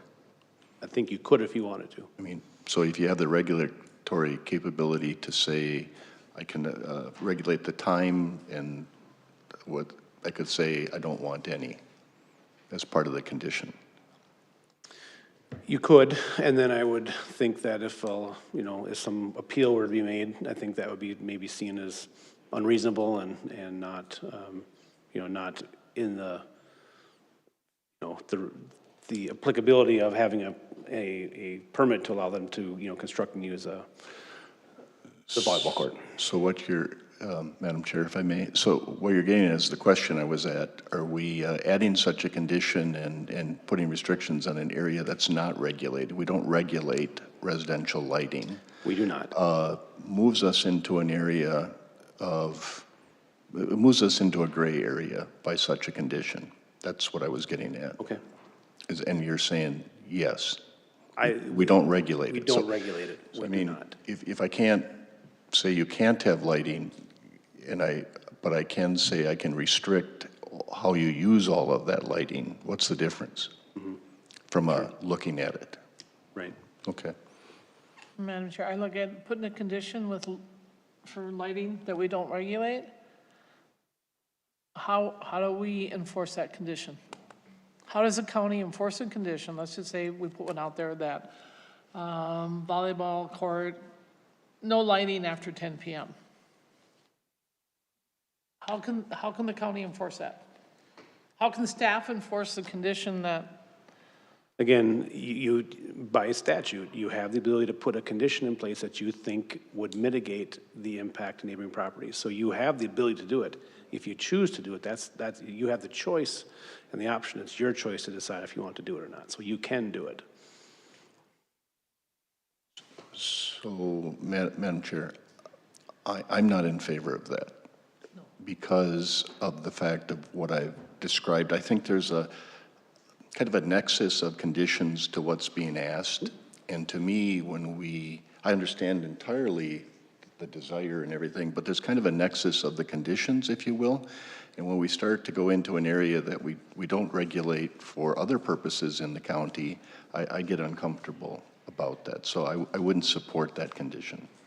I agree with John, but would like to put a condition in here that the volleyball court is to remain pervious. I would agree with that. Everyone okay with that? Cannot be turned into a tennis court or a pickleball court or whatever. It has to stay pervious. And I think what I heard Chris say earlier is because of the nature of the permit, if it would change, they'd have to come back and get one. Is that what you had said? Well, so the request is for dirt moving for a volleyball court. So, I mean, I don't know if you'd want to, but you could play volleyball court, I suppose, on a cement pad. I mean, nothing would, so I mean, maybe you just need to, clarify that the material to be used is sand, So, I mean, the use is for a volleyball court, but, people play volleyball on wooden floors. I mean, so I don't know how far in the weeds we want to get here with some of this stuff, but Yeah. I mean, I think your idea of pervious. Madam Chair, it's kind of interesting what, the impervious in the volleyball court, because we haven't regulated, well, maybe they play croquet on there. Is that a violation? It's kind of this John's logic about lighting applies to the same thing about volleyball. So to me, we have sort of a dichotomy going here. I mean, obviously, I'm an advocate for no lighting, but we haven't done that before.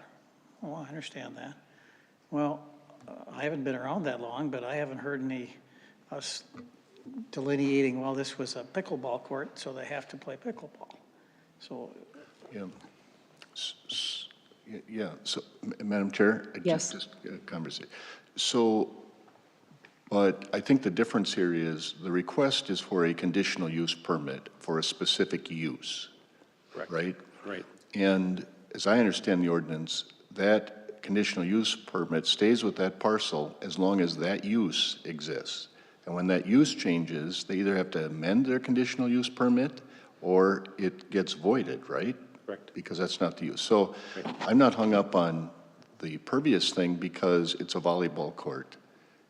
Now, I guess somebody could say you could pave that volleyball court and still call it a volleyball court, okay? So what language should we put in here to be clear that we are approving the construction of a pervious volleyball court?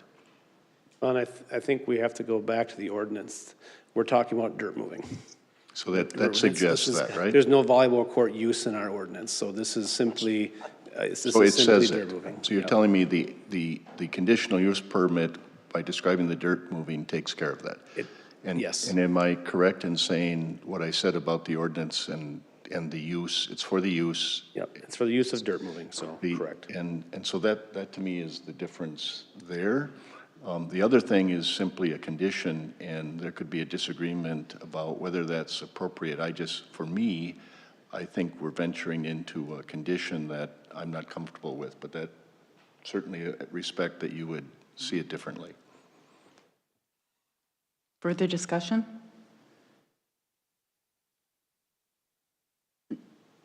Not, are we at the point where we can entertain a motion? Reviewing Findings of fact are on page 176. of your packet. 176, and then talking about any particular conditions as well? Madam Chair, we'll just kind of walk through the proposed conditions we have now, and then. Oh, I'll just go to I know everyone's had a chance to go through the findings of fact, but if there are any, additions or changes, this would be the time to talk about that, and then the conditions. If you want to go through those quickly. Yeah, we have 3 potential conditions. The first condition that highlighted just is highlighting what the conditional use is for. Number 2 is a shoreline alteration permit prior to construction starting. 3, implement an erosion and sediment control plan. And 4 is implement a stormwater management plan. And Madam Chair, again, presuming the support for this, I would like to add a number 5, that it remains unlit. So in that instance, then we would take a roll call vote on adding that, or how do we proceed with that? Correct. So what we'd be looking at would be a motion. Somebody would, once you're content with the findings, then we would want to make a motion and a second, and then we would talk about the conditions. Then whoever would make the motion would be able to, in essence, set that condition. And So once the main motion is made, then go through that. Okay. Yep. I just had a procedure. Yep, procedure, yep. Madam Chair, maybe just if, again, we can do that, but to keep it a little more informal, could we just kind of give a thought, hit thumbs up, thumbs down to that, and we can proceed either way?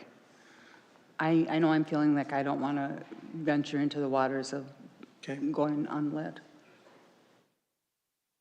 I'm not in favor of that. I agree with Rebecca and John about the lighting. I don't want to, it's not addressed in the ordinance. That's fine. Let's then proceed with the four conditions.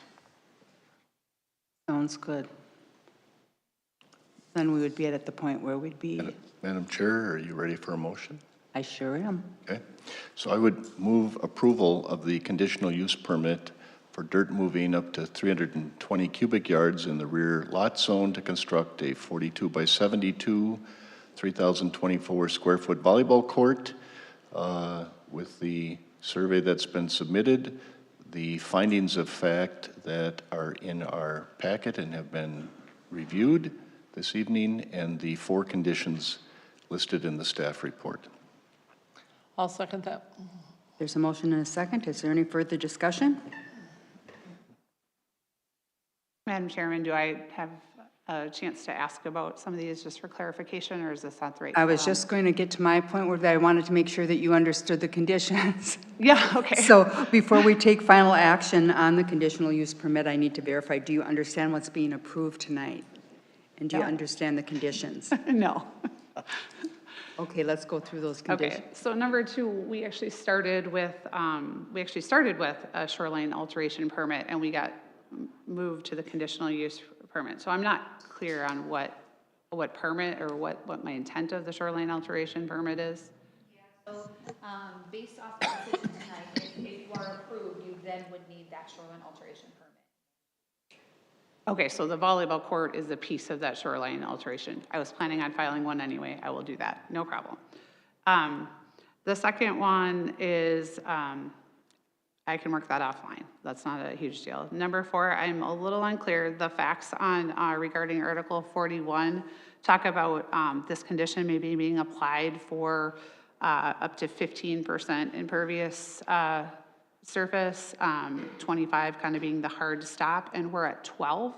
So I'm unclear about why this would be applied. Correct. So as we mentioned earlier, the board has the ability to put conditions on that they think would be needed to mitigate any potential concerns. So stormwater is something that has been a typical condition by this board for most permits, either being conditional or variance when you're on the shoreline. And so that's the reason why the stormwater plan is there. We just want to make sure we have a plan in place to control when you're constructing it. If we have a massive rain event, we don't want a lot of your sand to be going off on your neighbor's property or that. And then also want to make sure that, for long-term drainage issues, to make sure that we're not having impact on drainage when you construct that. So that's what the purpose of a stormwater management plan is. That's something you put together yourself. Staff work with you on that, and we figure that out together. Fair enough. Thank you. Is that helpful? Any other questions? Okay, so you do understand what's being approved tonight and understand the conditions. And do you understand what is being approved tonight is final? Any future changes to what is being approved tonight must be approved by this board. And this means that you would be required to submit a new application, pay the appropriate fees, and provide an updated survey and any other required information with the new request. Staff cannot modify or change what has been approved by this board. Is that understood? Yes. Okay, then we'll go ahead and proceed with our vote. All those in favor, please say aye. Aye. Opposed, same sign. Motion carries. Thank you very much for your time. Our next application would be Blackburn, I Am Rutgers, SPV LLC.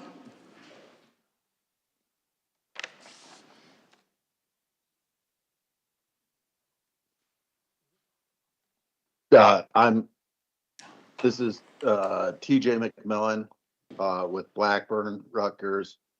You need my home address, is that right? Yes, please. All right, 8015 West 18th Street, St. Louis Park. Thank you. And then in our courtroom, we have Michael Cameron, 25039 Tanefish Lake Road, Rutgers. Thank you. I'm Grant Madison, 14450 Blackberry Court in Baxter. Thank you very much. And can you read the request into the record, please? Yes, Madam Chair. Tonight we have property owner Blackburn I Am Rutgers SPV LLC. Parcel number is 500-30614, and this is in Bay Lake Township. I'm going to go to page 185 of your packet. So the property that we're talking about right now is on the north side of Tanefish Lake Road, on the east side of State Highway 6 within the Rutgers Resort. This property is currently zoned commercial and is surrounded by commercial, waterfront commercial, and residential shoreland uses. On page 193 of your packet, let me get this so you can see, is the request. It is a preliminary plat for Rutgers First Hole Golf Cottages, second edition, with 12 total lots. This property went through the public hearing process in the fall of 2021 for an amendment to the conditional use permit as well as a plat. Both the conditional use permit and the plat were approved for 14 total lots, 12 total lots with 12 structures up to 36 bedrooms, 1 common lot, and 1 outlot, 14 lots. The applicants are proposing to move lots 1, 2, and 3 over to the east. So the original proposal had all of them over here, and they are wishing to scoot the 1, 2, and 3 out. They're keeping the remaining portion of the plat the same as the proposal in 2021, with the exception of eliminating an outlot that was originally approved. So the outlot with this proposal is going away. The proposal will also still be within the parameters of the approved conditional use permit in 2021 as well. The preliminary plat meets all of the requirements of the land use ordinance, and Rutgers Resort has an active permit through the MPCA for their sewage treatment systems, and all improvements proposed will be reviewed and approved through the MPCA.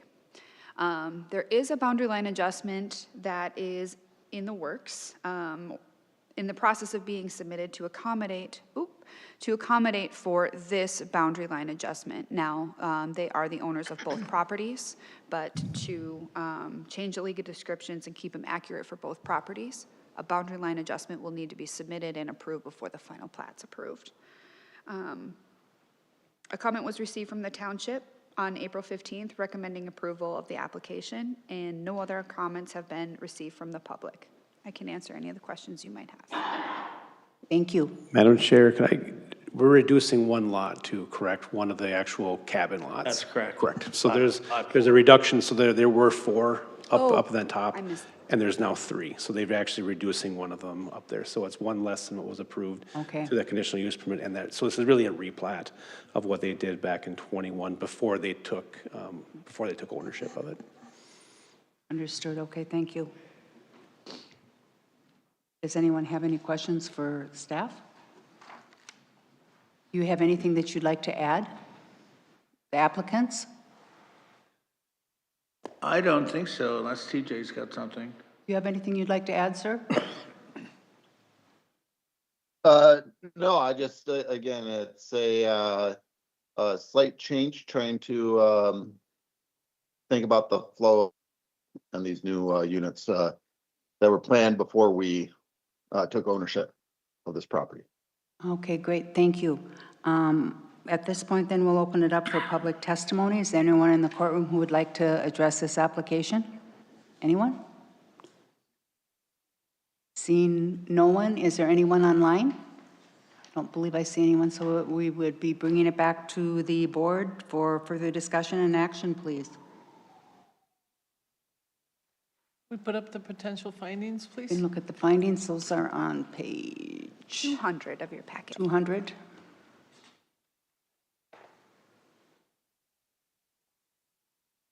Madam Chair, Yes. I'd like just clarification, Chris.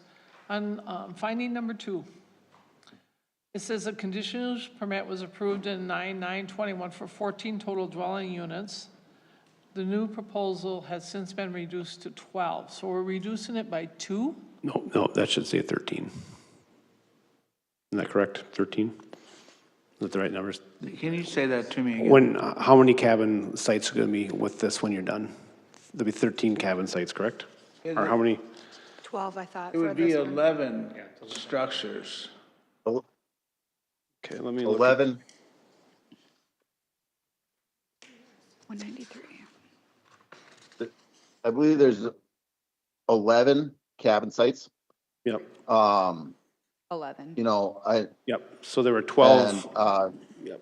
But there'll be 12 structures because you have a well house. Yeah, but there were 12 over that approved. well there. Yeah. Um, So there's 12 total lots, And- 11 cabins, and the common open space in between them, so.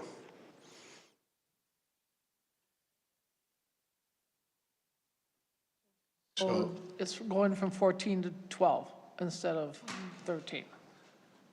I just want to make sure that, because that's what it says on that finding, but then you guys are talking about just reducing by 1. Yeah, there were 14 lots originally, and now they're gonna go down, it'll end up being 13 total. 12 cabins and then the common open space, correct? We'll make that Well, change. we can update that. We'll get that updated in the findings. So it's 13? 13 total, 12 cabins, and then the current space around it, so. Okay. Is that right? It's 11. It's 11. 11 cabins. So it'll be 12 then, It'll be, 12 total lots, right? Yes. Could, Madam Chair, Yes. could we just be clear here? The finding says the proposal has been reduced to 12 total dwellings with 36 total bedrooms, which tells me that some well house or something that's not part of that finding, not right? correct, no. So do we have 12 dwellings with 36 bedrooms? Or No. do we have 11 with 36 bedrooms, or do we have 13 with 36? They have 11 cabins 11 and with one. 36 total bedrooms? Yep, and one common out, and then that Okay. common space. So there's, 11 cabins with the outlot. I just want to be clear here. It should be 11 cabins with 33 keys, but it would be 44 bedrooms.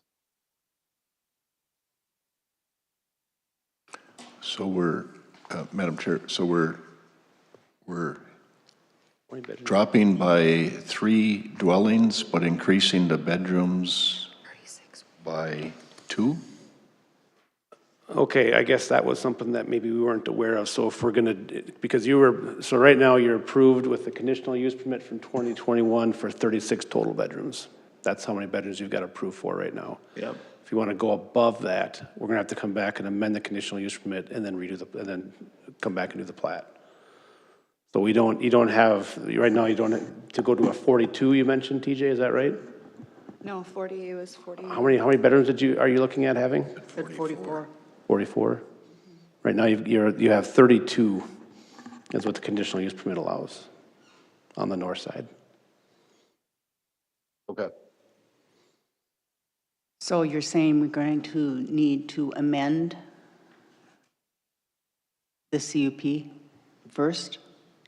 That's going to need to take Well, place? you could approve, you could approve the plat tonight, then they'd have to come back to amend it if they want to add the extra bedrooms to go to the 44. Madam Chair? Yes. Well, I wouldn't be comfortable doing that because the findings won't be in alignment. Right. We can't have findings for something they're not allowed. So if they wish to proceed that way, and I wouldn't want the recommendation for the plat to suggest that we would approve the amendment to the CUP. So I think if they want to proceed that way, I would be inclined to table this and have them come in accordingly. That would be my recommendation. I agree with that. I agree too. But it's up to them, I guess, if that's what they're proposing. I guess I would request that we approve it as is. If we need to, and we're limited on the number of bedrooms, we can always change the design of those units. They don't all have to be the same. So we could do something different to accommodate the total bedrooms. And stay under the current So they would be at 36 CUP. bedrooms then. Okay. Yep, they'd be at 36. They would be limited to what's in here with, it's 11 dwelling units, not 12, Correct. with a total of 36 bedrooms. Correct. That's what we're going to be approving tonight. Correct. And there's one other structure. You said. Yeah, but that's not, that's, But that does not, we don't, that's. We don't gonna- have to deal that's with not gonna that. have- That doesn't have its own lot, Okay. so, no. That's just the pump house. got it. So, Madam Chair, I just want to make sure that the record would be clear, however we do that, that they are going to abide by this, they have to abide by the CUP, right? Correct. So Yep. that's what they're saying, they'll abide by the CUP and this plat will reflect that. Correct, and we will update finding number 2. We'll update the findings to ensure that we have the right numbers for dwellings and bedrooms. We'll get that updated. Sounds good. Okay. So we can entertain Madam Chair, additional can discussion or entertain a motion. Madam Chair, can I just ask one quick question? Sure. Is the boundary line thing needing to be completed before final plat, should that be in the conditions? Correct. So we'll add condition 7? Yep. For that, okay. With that, Madam Chair, I'd offer a motion to recommend to the county board approval of the preliminary plat of Rutgers First Hole Golf Cottages Second Edition with 12 total lots, with the amended findings of fact. The survey has been submitted, and the 7 conditions that we agreed to tonight. Very good. Good, there's a motion on the floor. Is there a second? I'll second. Second, further discussion? Hearing none, before we take final action on your preliminary plat request, I need to verify 2 items that you do understand tonight that we're making a recommendation to the county board to approve your preliminary plat request. The county board does have final approval over this request. And do you understand the conditions, those 7 conditions placed on the preliminary plat? And those must be completed before applying for the final plat request. Okay. Seeing that that is understood, we will proceed with the vote. All those in favor, please signify by saying aye. Aye. Aye. Opposed, same sign. Motion carries. Thank you. Right, we have they have the next one. Yes, they have the next one as well. You want to read that into the record, please? Do we need to have them restate the, okay, good. Okay, so Madam Chair, the property owner is Blackburn IM Rutgers SPV LLC, parcel number 500-30598, and this is in Bay Lake Township. I'm going to go to page 210 in your packets. So this property is located on the south side of Tame Fish Road, on the east side of State Highway 6, within Rutgers Resort. The property is currently zoned waterfront commercial and is surrounded by waterfront commercial and residential shoreline uses. On page 213 of your packet is the preliminary plat.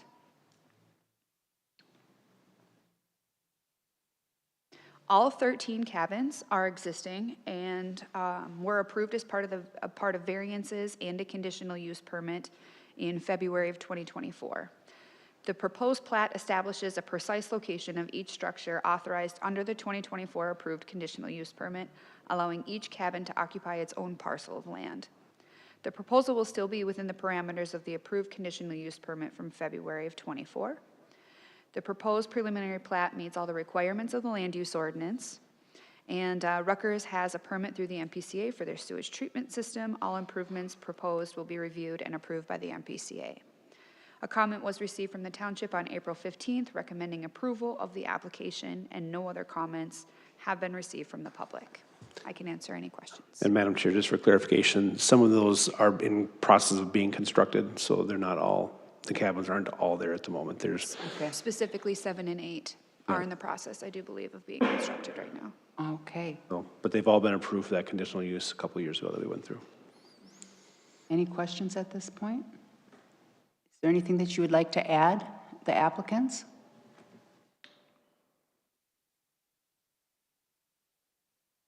Hearing, I just want to. oh, I'm sorry, go ahead. Yep, nope, that's all right. Cabins 1 through 8 right now are under construction. 1 through 8, okay. Yep.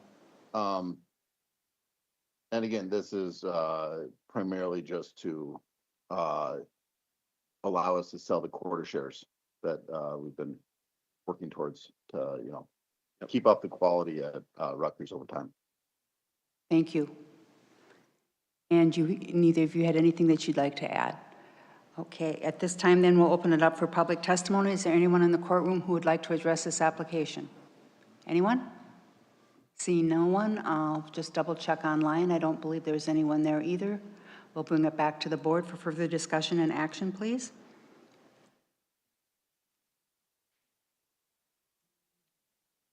Discussion? Madam Chair, Yes. I would like to make a motion to recommend approval to the county board, the preliminary plat for Rutgers Lakeside Cottages, second edition, with 13 total lots, based on the findings of fact in the staff report and the 6 conditions in the staff report. There's a motion. Is there a second? I'll second. Second, further discussion? Hearing none. Once again, I'll have to ask, you understand tonight that we're making a recommendation to the county board for your preliminary plat, and they have final approval, and you understand the conditions that were placed on the preliminary plat, and they must be completed before applying for the final plat. Okay, we'll proceed with the vote then. All those in favor, please signify by saying aye. Aye. Aye. Opposed, same sign. Motion carries. Thank you very much. Thank you very much. Thank you for your Appreciate time it. and patience. Thank you. Our next application would be Alan Posher Jr. and Diane Larson for a variance.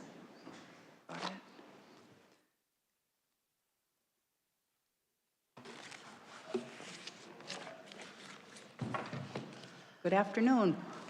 Good afternoon. Kevin McCormick, Land Design Solutions, 11821 Lake Trail, Cross Lake. Thank you. And can you read this request into the record, please? Yes, Madam Chair, we have property owner Alan Poucher Jr. and Diane Larson, authorized agent Kevin McCormick, parcel number 601-80542. Physical address is 36855 Bonnie Lake Road in Emily, and this is in Fairfield Township. I'm going to go to page 227 of your packet. This property is located on the southeast side of Goodrich Lake, a general development lake with a structure setback of 75 feet. This property is in the Shoreland District and is surrounded by shoreland and rural residential uses. On page 230 of your packet Excuse me. is a certificate of survey for the request. The request tonight is a lake setback of 30 feet, where 75 feet is required to the north proposed addition to a dwelling. Lake setback of 33 feet, where 75 is required to the south proposed addition to a dwelling. And a lake setback of 33 feet, where 75 is required to a proposed deck. And this is to construct a 512 square foot addition to the north, 512 square foot addition to the south, and 329 square foot deck. To refresh your memory, in November of 2025, the board approved a variance for this property with the 2 additions to the north, the south, and the deck. And that was with a 33-foot lake setback. The applicant is back tonight because when the board approves a variance, if there's a change, you need to come back to the board. So the applicant had some slight changes with construction plans, and the proposal changed dimensions slightly. So the north addition was approved for a 33-foot setback, 435 square feet. That north addition has now changed to 512 square feet, and it had some different lines kind of in here where they squared it off and eliminated a 2-foot bump out. On the south addition was approved for 576 square feet with a 33-foot setback. That has been reduced to 512. The applicant has also proposed a slight change in the layout of the deck. In November, it was approved for 216 square feet in size, and the new dimensions changed, so it's, their proposal is 329 square feet. No comments were received from the township, and no other comments have been received from the public. I can answer any questions. Any questions for staff? Is there anything that you'd like to add? Yes, I just wanted to thank staff. That's exactly it. What we're asking for today is no changes in the previous variances from the structure to the lake or to the side yards. The 2-foot bump out that was approved, or that we used in the last variance, has posed a bit of a problem with the trusses, trying to make this work. So the only changes that we're really making is both additions now, rather than 18 and 14, they're both 16 feet. We got rid of the 2-foot bump, but all the dimensions that we looked at before, 35.5 feet, we're not changing any of that. It's just the configuration of the building. The total area actually goes down by 4 square feet from before. So it's just a little more simplistic layout, and that's what we're requesting. So nothing changes to sidelines, lakeshore, or wetlands. Thank you. Any questions for the applicant? If not, we'll open it up to public testimony if there is any. Madam Chair, I do have one. Yes. You are making a change to the lake setback. No. You're going from 33 to 30. That was brought up at the last meeting. It was changed at the meeting. It said 30, we revised that to 30 feet at the meeting. It was published that way, so we didn't make any changes to that. We're showing the exact dimension. But it was 30 to begin with? Yes. And, okay, so originally it was 30, but we approved 33. Yes. So, and the only reason it's going to 30 is because of the shoreline angles there.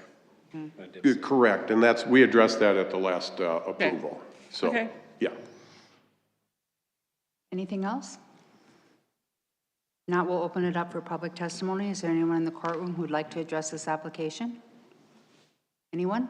Seeing no one, we'll double check to see online, and I don't believe there's anyone there either. So we will bring it back to the board for additional discussion and action as appropriate. Madam Chair, findings of fact are on page 240 when you guys are ready. 40.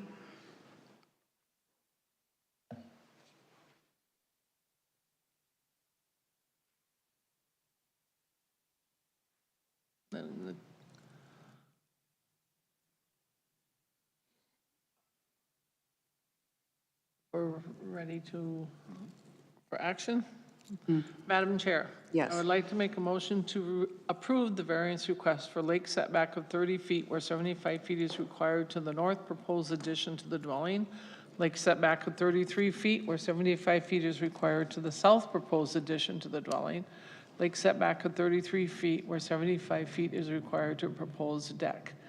To construct a 512 square foot addition to the north, 512 square foot addition to the south, and a 329 square foot deck. Based on the findings of fact presented in the staff report and the 4 conditions presented in the staff report. Thank you. There's a motion on the floor. Is there a second? I'll second. Second. Further discussion? Hearing none, before we take action on the variance application, I need to verify 4 items with you. Do you understand what is being approved this evening? Yes, I do.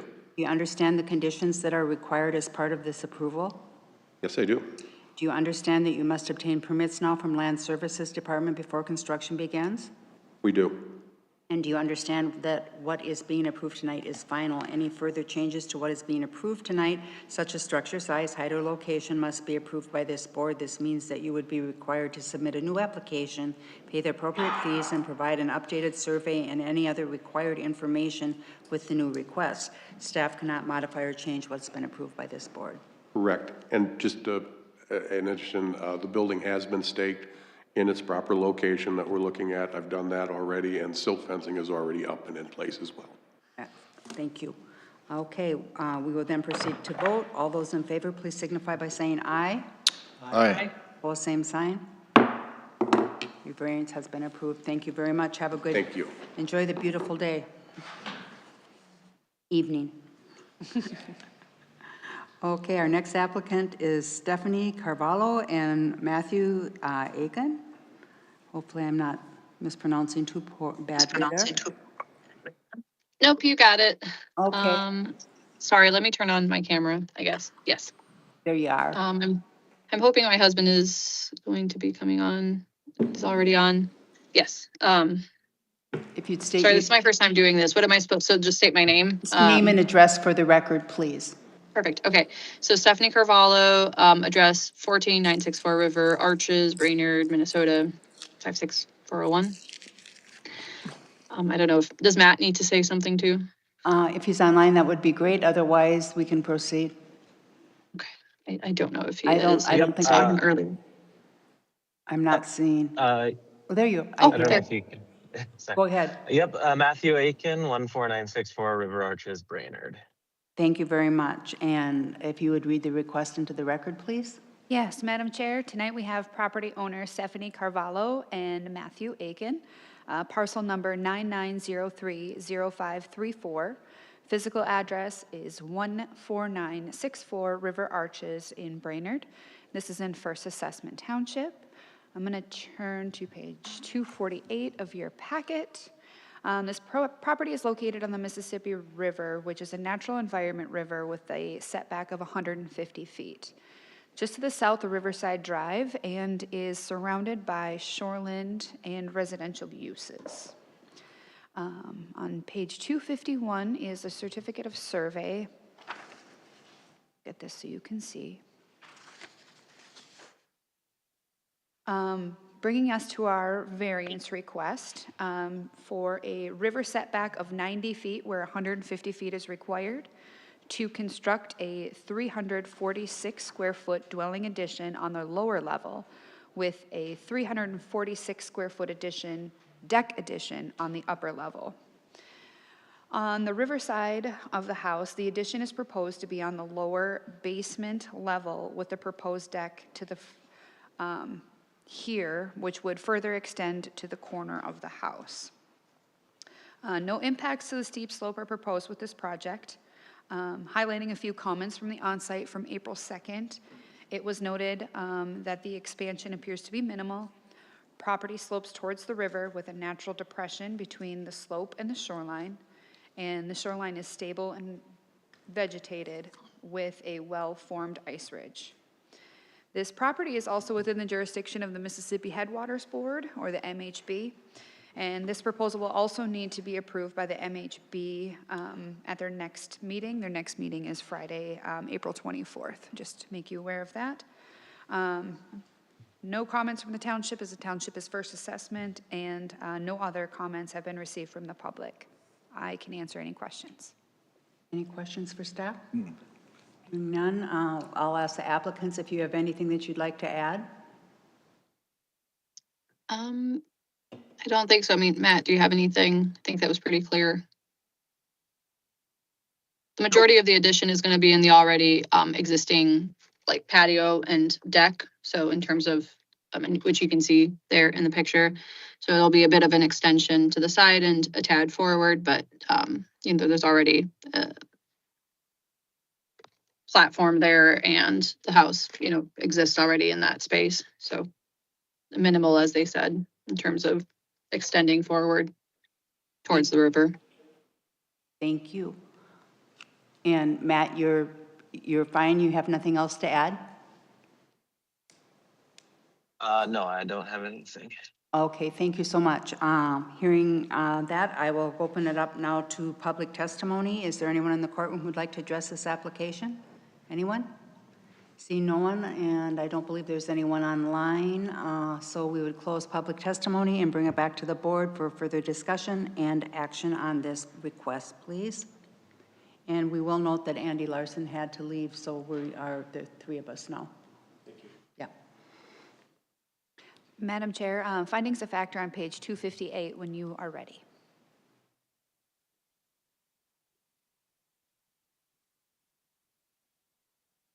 Madam Chair? Yes. I would move approval of the variance for river setback of 90 feet where 150 feet is required to construct a 346 square foot dwelling addition on the lower level with a 346 square foot deck addition on the upper level with the survey on record, the findings of fact we reviewed in the packet, and the 4 potential conditions that we are now recommending adopting. I'll second that. Motion and a second. Is there further discussion? If not, before we take action on this, I'm going to ask both of you online, do you understand what's being approved tonight? Yes. And Yes. do you understand the conditions that are required as part of this approval? Let me just I bring believe this up so. really quick, yeah. Do you understand that you must obtain permits now from Land Services Department before construction begins? Yep. And you understand what is being approved tonight is final? Any future changes to what is being approved tonight, such as structure size, height, or location, must be approved by this board.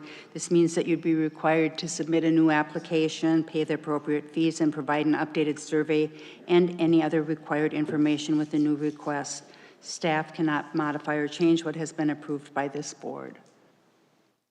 Everything Yes. understood? Yes. Thank you. We will proceed with a vote. All those in favor, please signify by saying aye. Aye. Aye. Opposed, same sign. Motion carries. Thank you. Thanks for your time. Have a good evening. Thanks. Okay. Thank you, you too. Yep, thanks a lot. Our next applicant would be Michael and Julia Giorgio for a variance.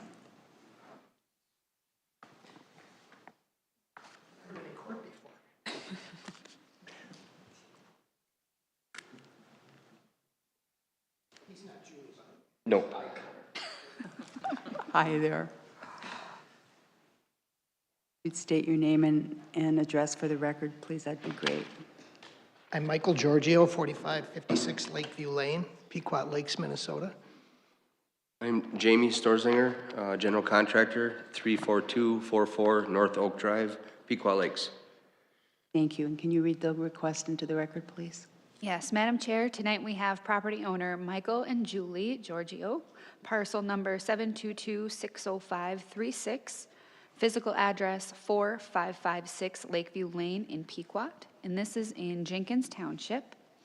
I'm going to go to page 267 here in your packet. The property is located on the west side of Nelson Lake, a recreational development lake with a 100-foot setback. Just north of County Road 145, this property is zoned Shoreland District and is surrounded by shoreland and rural residential uses.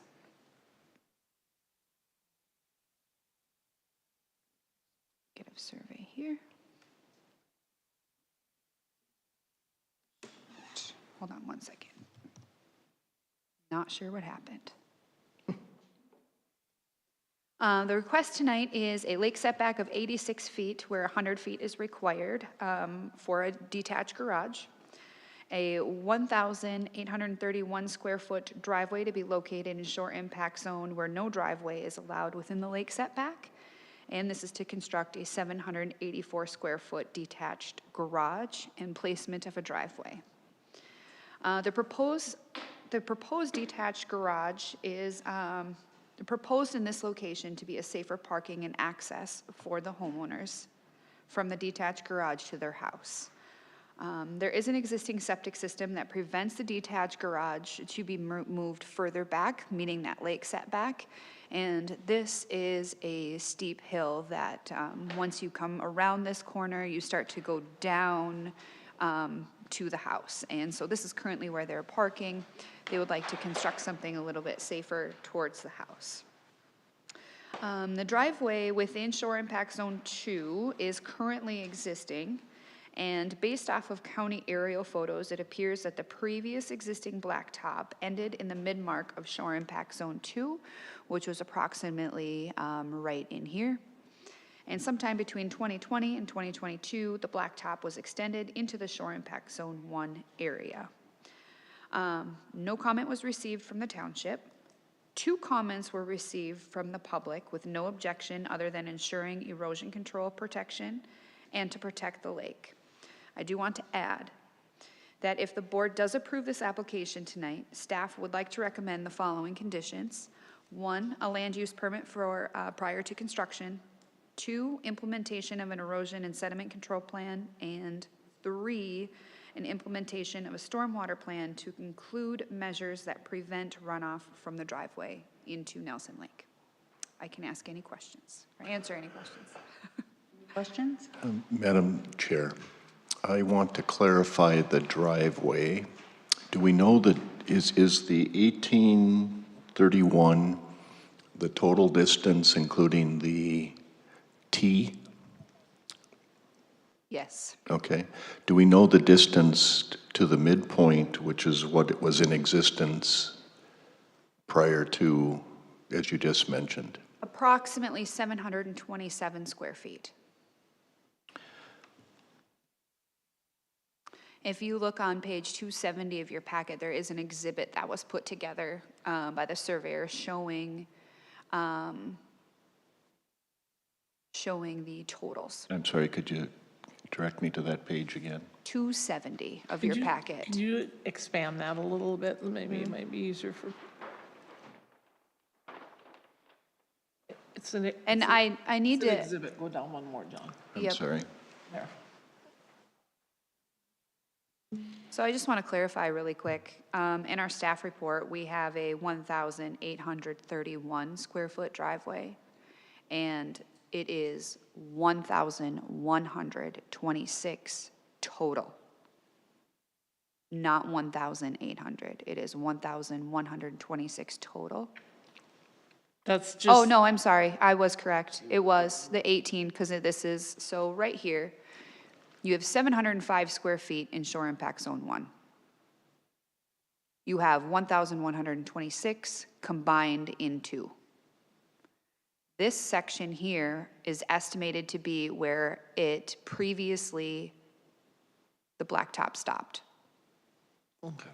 Which would be the 727 square feet.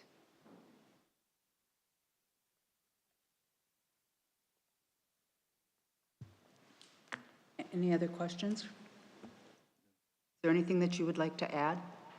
So, obviously, this project is going around the water drain off from the driveway, even if the driveway was gravel.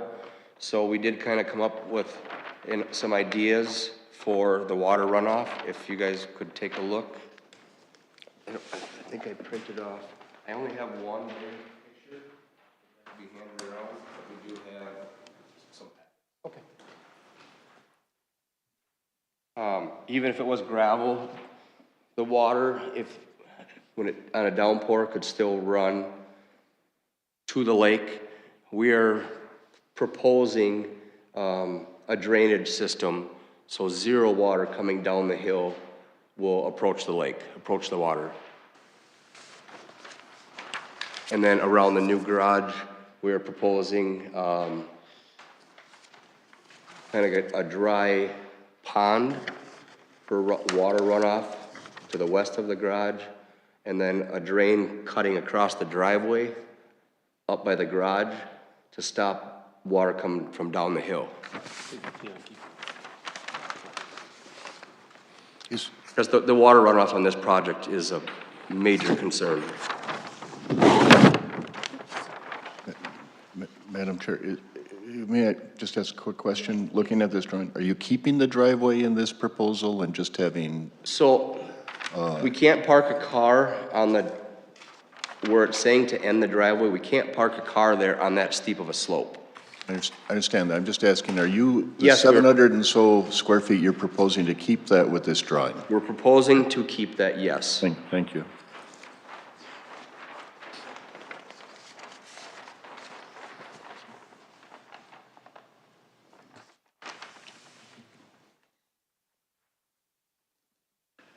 Okay, any other questions?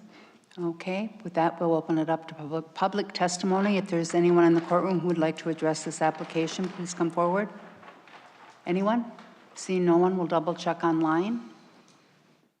Don't think there's anyone online, so we will bring it back to the board for additional discussion and action, please. Madam Chair, Yes. so I'm, again, going to come back and try to get my math correct here. So I am not going to support keeping that driveway in the diagram, the 705 square feet. And what I'm willing to do is approve the variance for, well, first of all, I'm going to back up. I don't have any issue with the 86 feet where the 100's required for the garage, right? I don't have any issue for that. But I would split these actually into two considerations for the purpose of the decision. So I'd support that. I won't support retaining that driveway, but what I'm trying to accommodate is the ability to come down and slightly extend beyond the garage so that if I was going to back out of the garage and go up the hill, I could do that on the driveway. But I'm not willing to go beyond that. I appreciate the drawings for the reflecting the water. That's probably required anyhow because we require a stormwater management plan currently as part of the conditions. So I assume we want to make sure that we are going to address where the water's going. So I appreciate that, and that would be useful. So I'm just trying to get in my head the number of what that driveway variance is if we take out the part I just indicated I'm not going to support. Does that make sense? Yeah, so, Because I could just take out that 705, Mm-hmm. which would give, where does the 705, is that just the T that is, piece? yeah, it's half the T piece. It's, so this, if this divides shore impact zone 1 and 2. So 705 is all in this area. Okay. I'm not willing to leave the T, period. Okay, so then this 727 square feet allows this portion in SIZ 2 to remain. And that would be, you could back out there, is that what it looks like? This is allowing a 10-foot, I'm not Okay. I'm not sure what's, Yeah, yeah. okay, we roughly, I think, talked about that on the onsite, if I recall correctly. You have to pull in the garage in order to back out there. Yeah. It's okay. not big enough to pull to the garage door and back out. Yeah. That might be, but I'm not willing to support, we don't allow the driveway in that zone. Correct. Period. So I'm not willing to grant a variance. I haven't seen a need, I haven't seen a practical difficulty presented that's necessary for the purpose of the garage, which is the primary issue that was in front of us. So you're telling me that that number is 727 square feet. Okay. So that's where I would sit today. I would approve the garage variance, and I would, however we would want to word that, I would only allow the 727 square foot variance for the driveway. Madam Chair. Yes. I agree with John. I mean, the placement of the garage, the topography of that land pretty much is limiting where that garage can go, because it's coming down, I agree with John with the, that whole T. I'd like to see that removed. I mean, if they're in here and they back out and that stops, that 727, that bituminous driveway stops there, to me, that looks like significant room to back out of a garage. So I could support the 727 square foot driveway. I cannot, and the garage, but The rest of it would have to be That's a removed. safety hazard. If to stop the driveway right there becomes a safety hazard. That the T on the bottom is the flattest area. That was their gravel, was all gravel before. Right. Before I was in the picture. I understand that, yes. Okay. But we don't allow driveways in the shore impact zone 1. And I cannot support that T. Needs to be, to me, I like to see that removed and just give them the 720, approve the 727 square foot. So is that supposed to be turned into grass or is that stay gravel? What is your proposal? 727 is bituminous right now. Am I correct? I think he's saying the T. The T? Removed part. Well, that's, The removal part? Madam Chair, that's to be worked out with staff, right, on what those materials are, but we're saying we wouldn't approve that.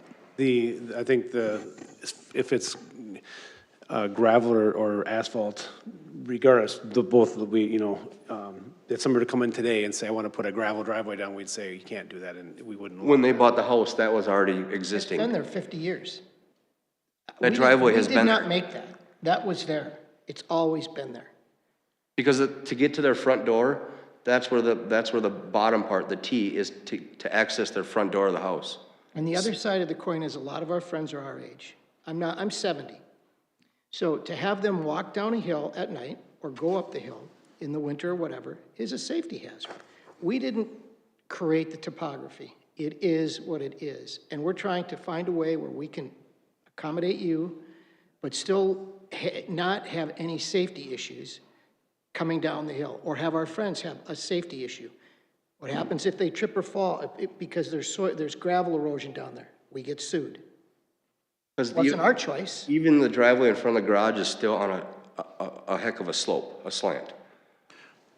I'd like Madam to Chair? bring it back to the Madam board Chair, for discussion. Yes. This is board discussion. Yes. And I'm not going to kind of debate discussion in Right. that sense.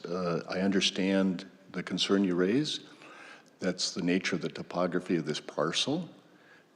You're asking to put a garage where, understanding that issue, you're in front of us to ask for a garage on that slope, et cetera. And we do not allow driveways in that zone. And so it exists, and you're in front of us and asking for a variance to allow it, and I'm saying I don't support that. So that's where I sit today. So the question would be if the driveway was existing and they put, blacktop on top of it, are you saying then would it be to remove the blacktop back to what it was originally, which would be that gravel area? I mean, is that kind of? Well, is the staff confirming that the driveway existed prior to 2020? The furthest back that we go with aerial photography is in 2007, and then we'd have to go back and try to find some historical type things, but Madam Chair, nothing, I'm not, Prevents them from parking. nothing is saying that they can't plant what they remove the bituminous and put grass in. Grass is, it's gonna slow the runoff into the lake. It's gonna, What we're proposing for the drainage part is a better. Excuse me, this is version. board discussion. Oh, okay, time. I apologize. Yeah, thank you, sir.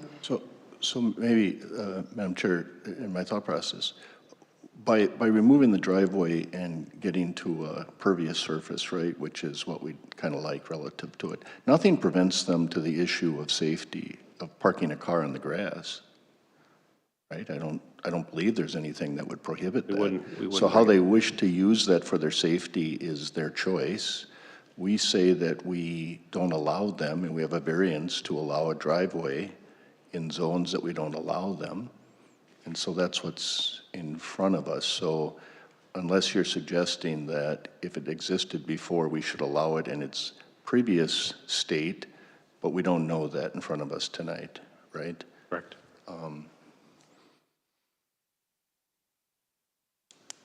So that's where I am.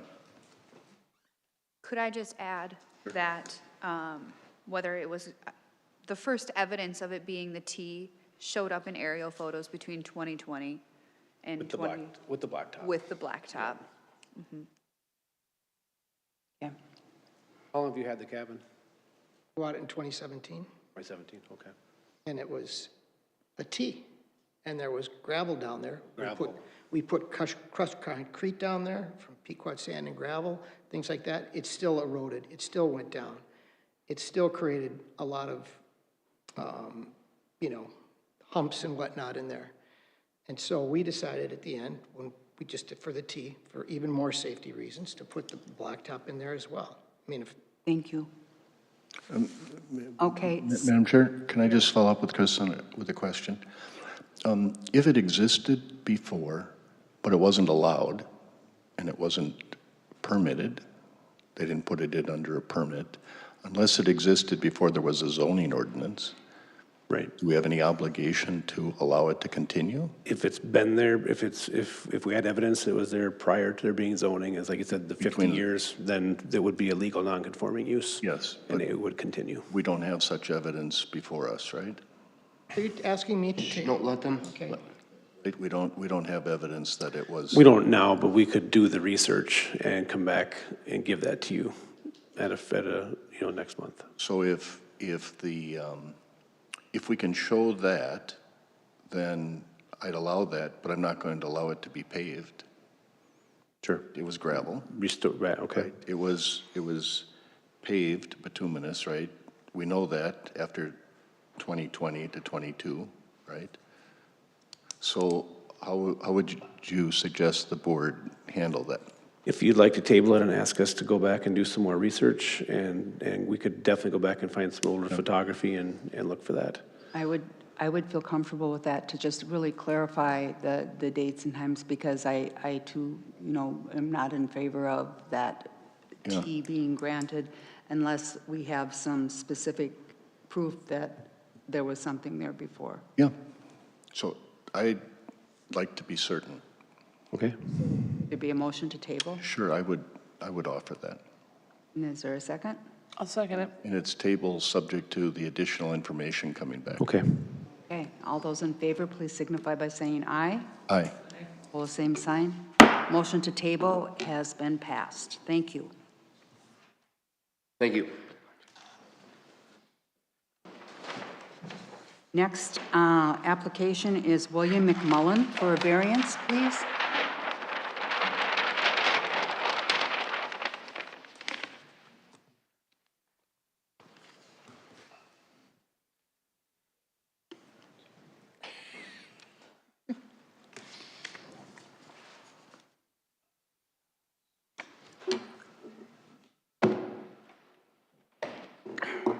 Hello.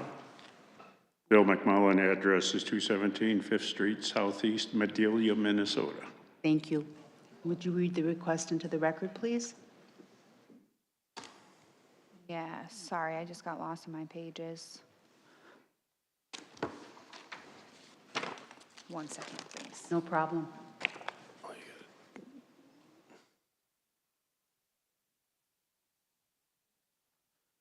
All right, Madam Chair, we have property owner William McMullen, parcel number 630-20555.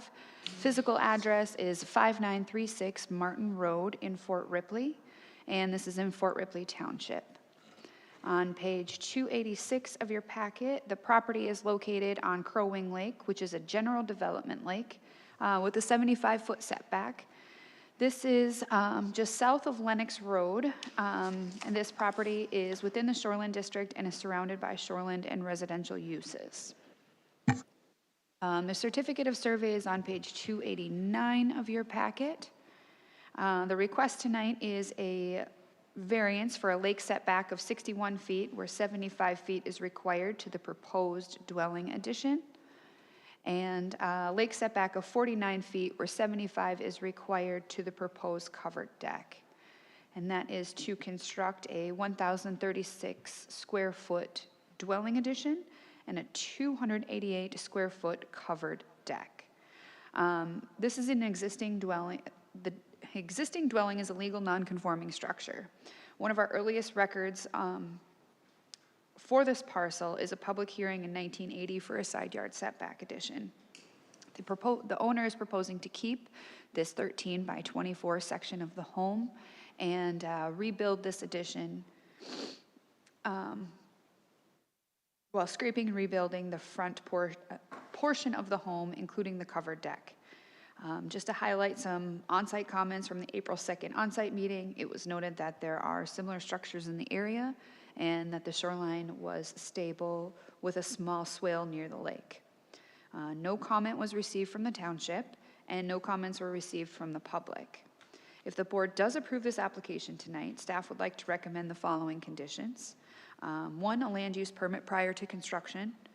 2, the implementation of an erosion and sediment control plan. 3, the implementation of a stormwater plan. And 4, due to the proximity to the lake, an as-built survey after construction is complete. I can answer any questions you might have. Thank you. Any questions for staff? Do you have anything that you'd like to add, sir? No. Okay.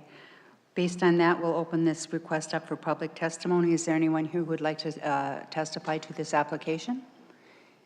Seeing no one in the courtroom, we'll double check online. No one there. Coming back to the board for further discussion and action on this request.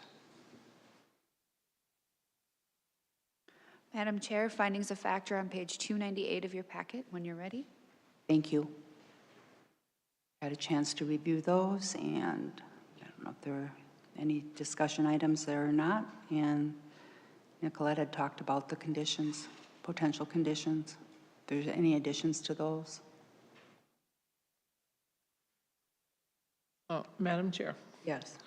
I'd like to make a motion to approve the variance for lake setback of 61 feet where 75 feet is required to a proposed dwelling addition, lake setback of 49 feet where 75 feet is required to proposed covered deck, to construct a 1,036 square foot dwelling addition and a 288 square foot covered deck with the certificate of survey in the staff report, the findings of fact submitted in the staff report, and the 4 conditions submitted in the staff report. Second. A motion and a second. Is there any further discussion? Hearing none. Before we make action on this item, I need to make sure and verify 4 items with you. You understand what is being approved this evening? You understand the conditions that are required as part of the approval? Do you understand you must obtain the permits now from Land Services before construction begins? And do you understand what is being approved tonight is final? Any future changes to what is being approved tonight, such as structure size, height, or location, must be approved by this board. This means that you would be required to submit a new application, pay the appropriate fees, and provide an updated survey and any other required information with the new request. Staff cannot modify or change what has been approved by this board. Yes? I do understand. I got a couple of questions. Since we started this 8 months ago, my wife has created some health issues. And now we don't know if we want to go through with everything we proposed here. If we downsize that, is that a problem? So we can downsize it and... You can go smaller, yes. Okay, that was the only... And how long is this variance and everything good for? Perpetuity. It's For good when? Good forever. Forever? Yep. It's good forever. It's a long time. Very long time. A long time, let's just put it that way. Now, one last question. Is this by chance transferable? It is, it's recorded, Like it'll my be, daughter, this will be or- recorded on the deed of your property, and so as property transfers, it just automatically transfers to the next property owner. So it's just recorded on your deed, becomes a property right. Absolutely. Okay. We'll proceed with the vote then. All those in favor, please signify by saying aye. Aye. Opposed, same sign. Variance is approved. Thank you and have a good evening. Have a nice evening yourselves. Our next applicants are Thomas and Stephanie Simmons with a variance request. Thanks for your patience. I know it's getting long.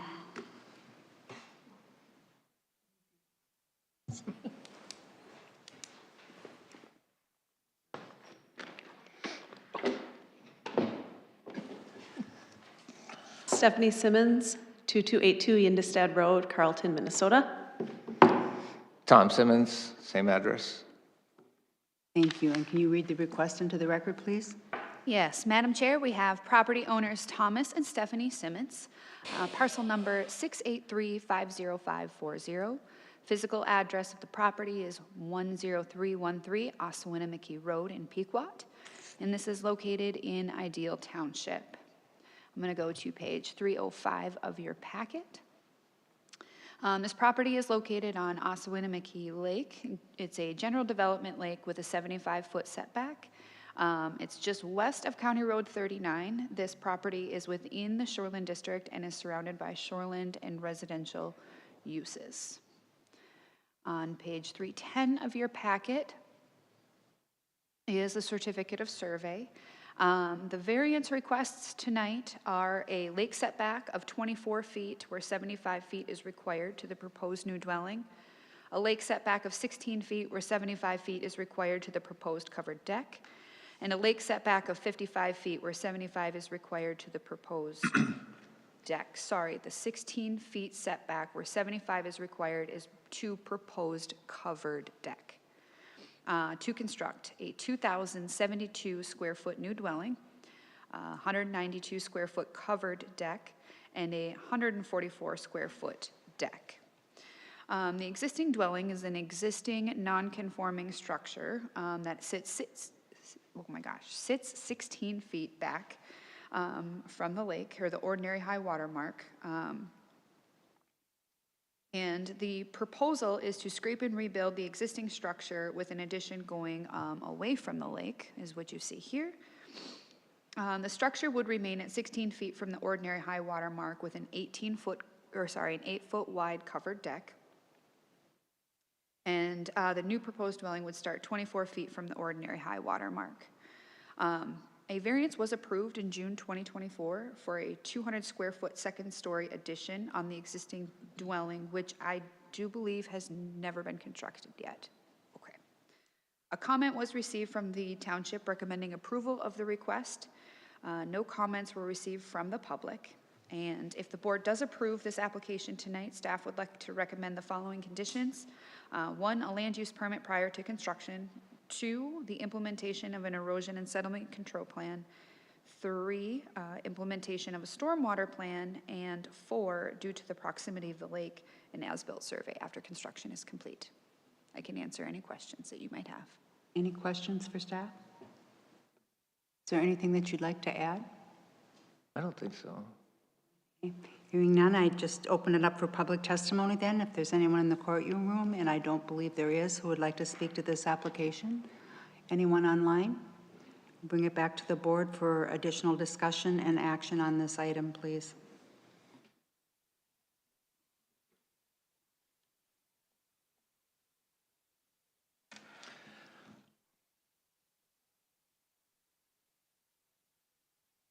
Madam Chair.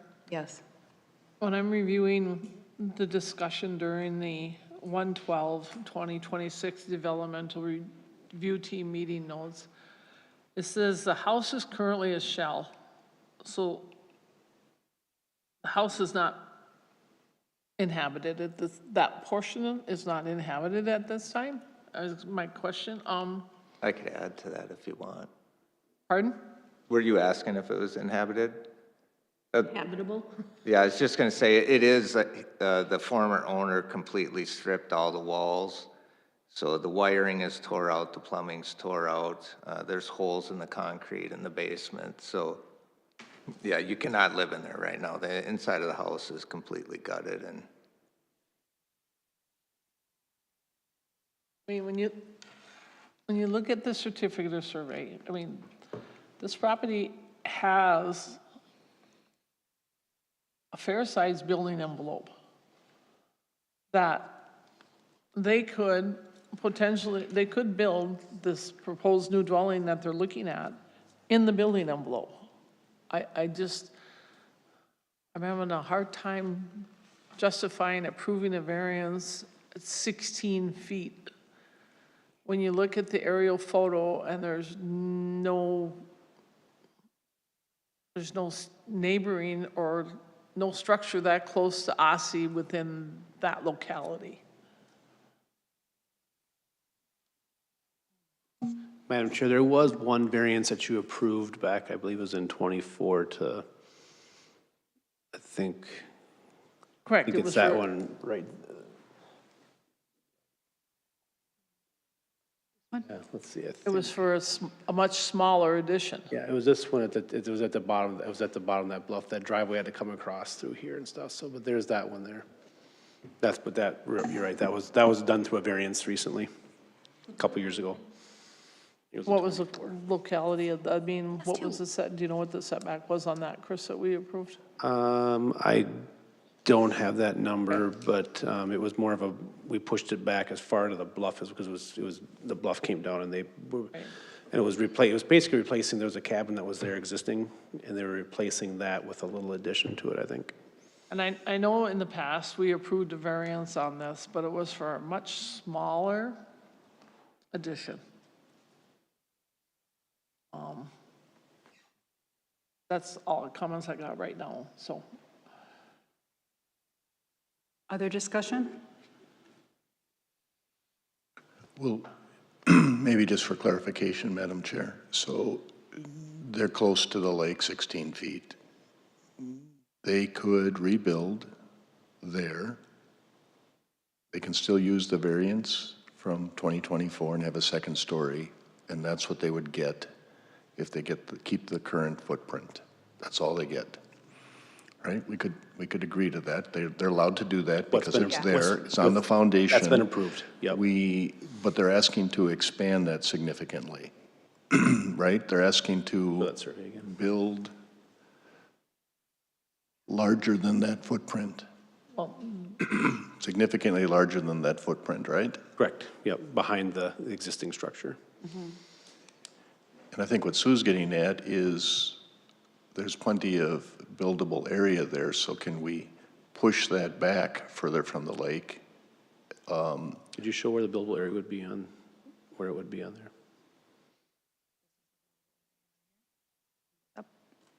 Yep, so if we were to highlight, All this? it starts, you can see the dotted line here, comes down through here, up, and so all this area here would be, at least would be in the building envelope, meeting setbacks, and the variance wouldn't be needed to build in that location.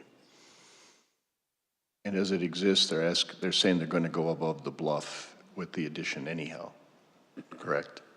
That's what I understand. Yep. Is that correct? Is this considered to be a bluff?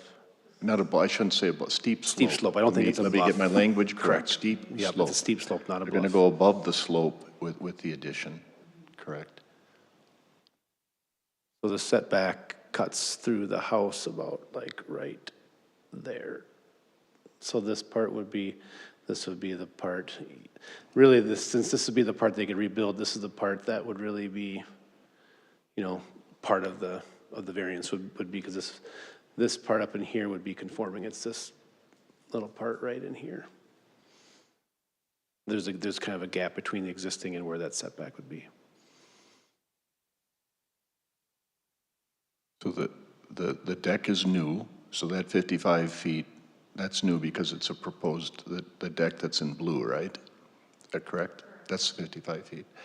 The 24 feet and the 16 feet is existing, right? Where 75 is required to the covered deck in front, that's the purple. And the 24 feet to the 75 for the new dwelling is the red part that starts there. Okay.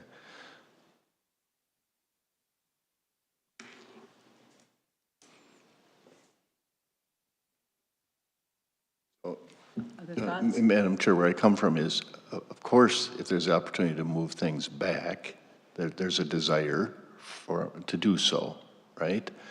And I weigh that with, they could build where they are today and have a second story, but that's all they'd get. They'd probably say, well, that wouldn't be sufficient for what they plan.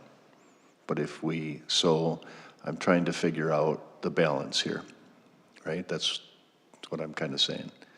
Because if somebody wants to stay that close to the water, I would respect that they could on that footprint and have their variance that's in place, that's all allowed, and that allows them to stay there, and that's okay. That's what they're allowed by our ordinance, right? But if we want something much bigger, then I'm just saying, is there a way to move it further back from the water? That's where I sit. I would say that I agree with that. We know that it's perfectly fine to build an existing footprint, but I think to expand to the extent that they're looking at, that it could be moved back. 16 feet is very close to the lake, which is why I understand why people want to keep it there, but there needs to be some, I think, middle ground here. That's close. And I agree with John. I mean, they could rebuild what's there with the approved variance from 2024 for a 200 square foot second story addition. But to go to a much larger addition, I think it could all be pushed back and put into that large building envelope. So Madam Chair, just so I'm clear where we sit, if we denied this variance, they still would be left with the ability to be where the foundation is today with the second story addition that was approved by a variance. That's still in place. That would not change. They could do that today. So the variances we're denying are for the expansion, so to speak. The addition to the rear. They don't need a variance for the big part in the back. It's already within. Well, they do because the red part is the addition. It's the gap. It's kind of an overlap there, isn't The it? gap in between is really what you're looking at. There's an overlap there. Okay. So I'm just going to keep coming back to, I think we bear a responsibility to support people that want to make improvements, but we also protect water through our efforts. And so when we get the chance, we, would like to see people move back. And so I'm looking for a way to see if we couldn't accomplish that. But if not, then I'd leave it at they could build what's approved already.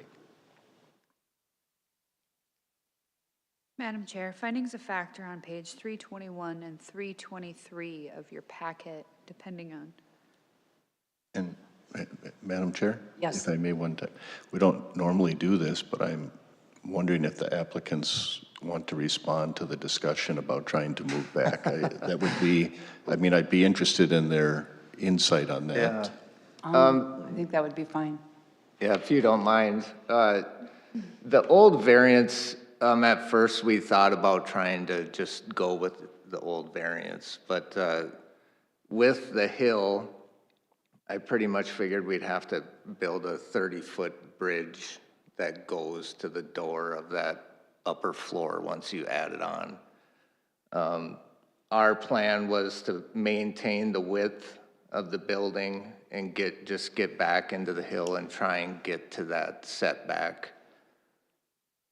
as fast as we could before we went out. So that's kind of was our plan, to just try and work back into the hill. And then this would be a retirement home for us, not a cabin. And then so in our floor plan, I don't know if you have a copy of that, but everything we would need for living is on that top floor. And then we have 4 daughters, so when they come to visit, we'd have bunk rooms, and Stephanie works from home. Her office would be on the middle floor. So just the need for more space. The original footprint just wasn't large enough for our family and what we wanted to do with it. The appeal with the property, the reason we purchased it was the location, how close it is to the water. So yeah, we understand. We had talked about building farther up on the hill and keeping that as a bunkhouse, and but we just wanted the lake views and didn't want to have to. Once you build back on the hill, you're kind of just looking at the top of that structure that's there now. So, did I miss anything? I mean, it's more like an ease of access thing too, because it got bigger than we wanted it. Just to get it up on the hill and fit what we wanted to fit in there. In all honesty, the concern is if you saw the property where it drops down and there's just that little bit of space, like snow removal, all of those things with what's existing there. We're thinking about that long-term as well, like how we control that with the way things could drift into there with the front entrance being set down into that hill. So I am not even sure how we would bring it up and have an entry off at the top. Yeah, I just think it would turn into strictly a summer use structure if we were not approved to do what we want. That going down, just the snow drifts down in there between the hill and the structure that's there now, and it's very hard to maintain the snow. And yeah, especially as we get older. But it would just strictly be a summer use structure then. Thank you. Any other discussion at the board level, please? Or entertain a motion, look at the findings of fact? Well, I was kind of hoping the applicant would kind of say, we're willing to move back, but they want to keep that structure. And the dilemma is, even if we deny this, there'll be a structure there 16 feet from the lake. That's the reality. So unless they were willing to give up part of that and move it back, and they're not, whether we approve this and it's an improvement to the parcel, or we say no, and they decide to keep it as a summer place and have a second story, there'll still be a structure 16 feet from the lake. That's the reality, right? reality. And I would agree with that. And I think, you know, if you're looking at it from the environmental standpoint on this, they can rebuild in that spot and they can put it where it is. So I think going back, you know, it isn't going to harm the lake anymore. I think it looks to me like they did some work. If we go back to that survey quick, could you pop that survey back up? You know, they did minimize the connection, I would say, here to the, I think to the best extent that they could. And so I think, you know, I think they've moved it back, and I think it's reasonable from what they're asking for. It may not be perfect, it may not be what we would like, and if they came in today with nothing here, we'd tell you to build up the hill. You wouldn't have a choice at that point. But you know, I can see where your thought process is, John. I think you'd think about what are the benefits that we could get to this with the conditions of stormwater, vegetation. That was just what I was going to say. I Things. believe with the stormwater management plan that there is some benefit that is gained through that versus what is there currently. So that would be beneficial if approved. Madam Chair, what if, I understand, John, you're right, they could rebuild it there. But if they removed this covered deck, then it would be back to 24 feet. At least it's 8 feet farther away from the lake.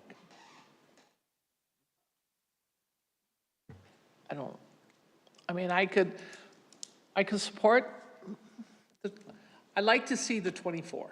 I'd like to see that covered deck not be there, and so the structure starts at 24 feet.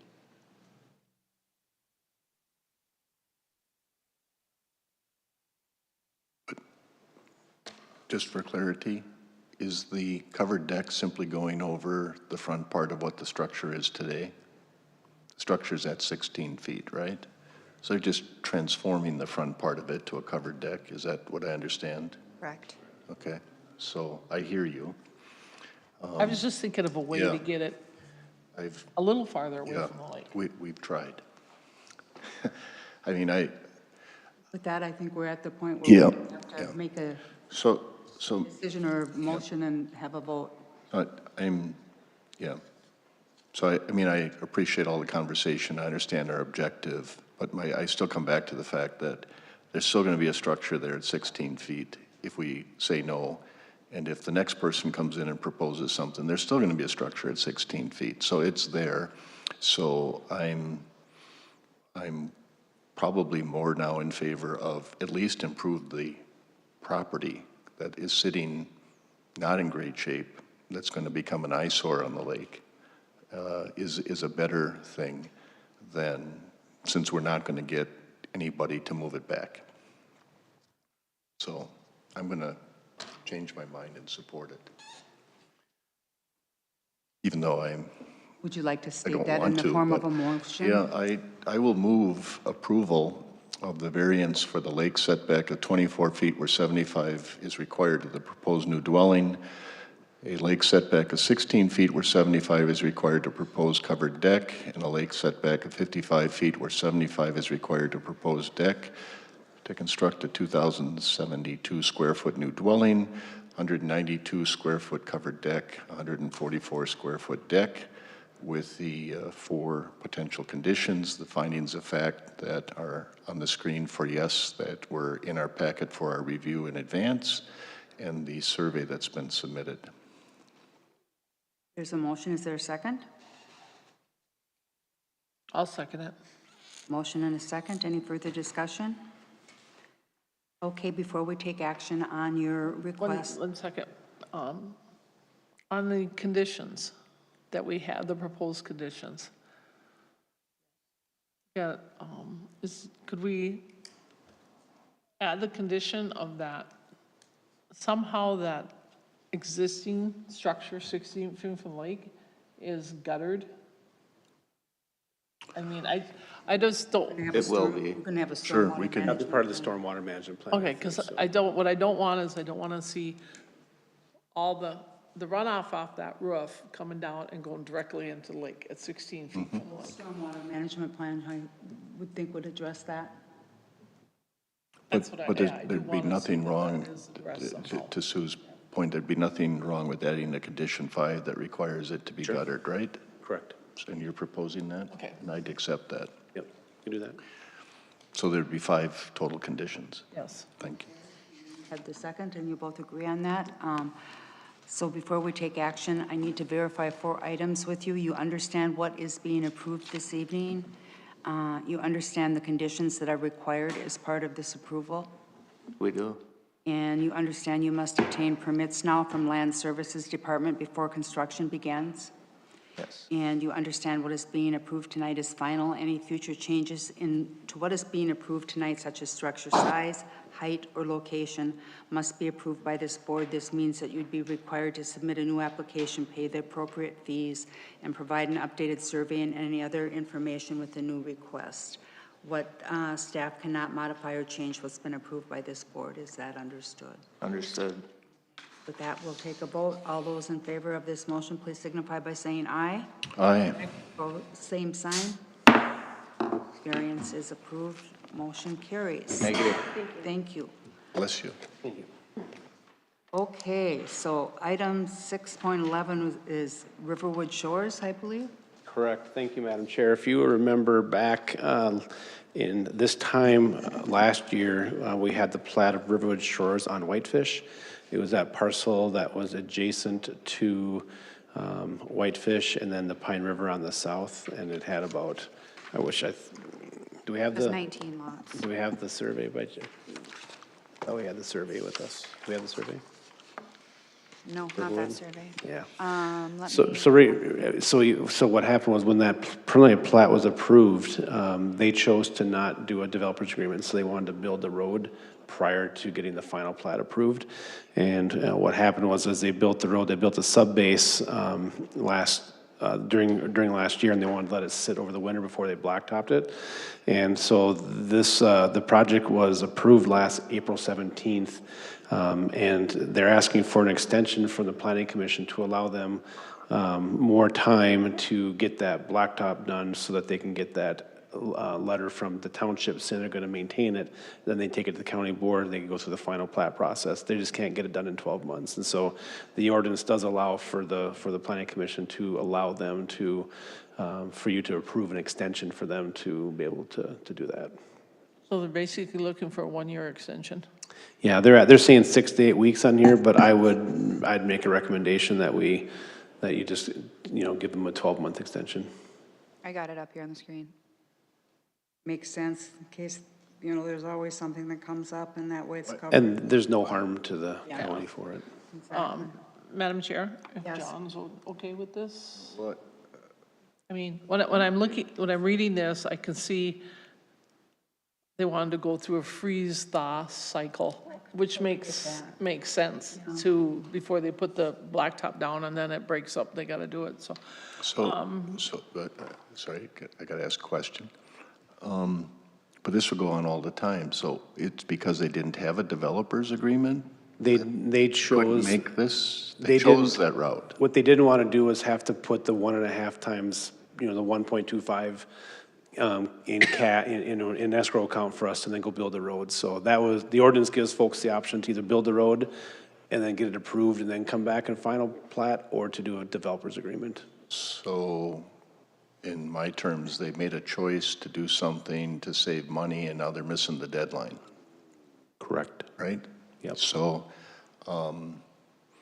I don't like process precedents. We've had one before on an extension in my time, and we said no, as I recall, on an extension of the timing. So I just, they made a choice, and to save money, and now they missed the deadline. And now it's the freeze frost cycle, but that's not the real reason they missed the deadline. They made a choice on the front end in how to proceed. So, that you might well approve it, but I'm gonna vote no. So if the extension isn't granted, then they'd have to come back through and apply for the plat and go through the process again. That would be the process. And again, I am recalling in my time here, we had this once before with a plat not meeting the timing, and they, in fact, had to come back again. Right. That's my recollection. But Yep. I don't think they asked for an extension, I think they just missed They missed it, and then I think they asked for a variance because they missed it. Yeah.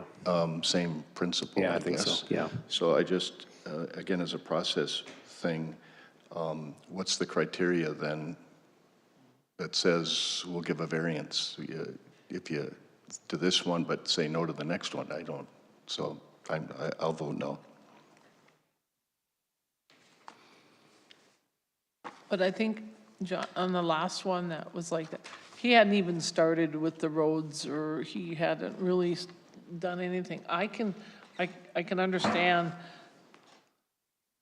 wanting a freeze thaw, putting the road in before they put the bituminous on. So I don't have a problem granting them a year extension. I can too. I have pavement falling apart in front of my house because they didn't go through a freeze thaw. Yeah, so Last year. if we're ready for action, Madam Chair. Yes. I would like to approve a one-year extension for the final plat submittal of Riverwood Shores on Whitefish, pertaining to the letter submitted on, dated April 10th, 2026 by Kramer Lease DeLeo. I can second that. I will second that motion. Any further discussion? If not, all those, I have to talk about the variance first that I'm applying. Is there someone here, or Nope, they just sent the letter in and there's nobody here. sent the letter? Okay. Yep, I didn't know if anyone was online or Nope. whatever. I got ahead of myself. So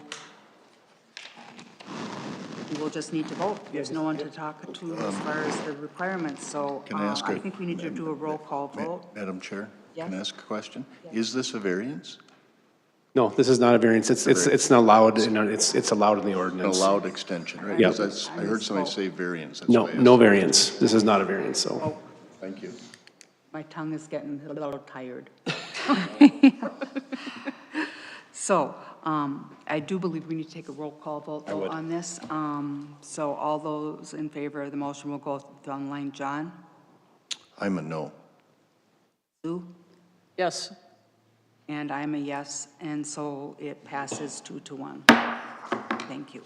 Thank you, Madam Chair. The last item on the agenda is we have Chad Foster, who got a variance that was approved by the board at the end of, when was the application deadline? What date did we do that?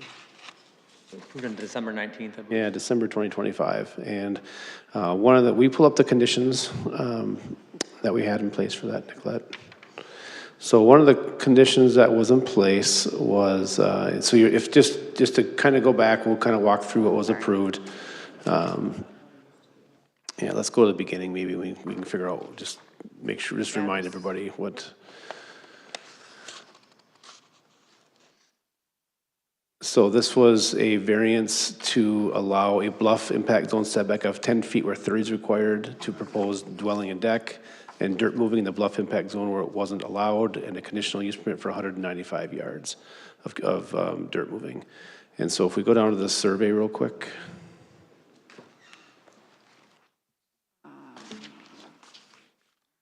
Yeah, and let's go down to the next one below it. That kind of shows that the side cut, I think, is helpful.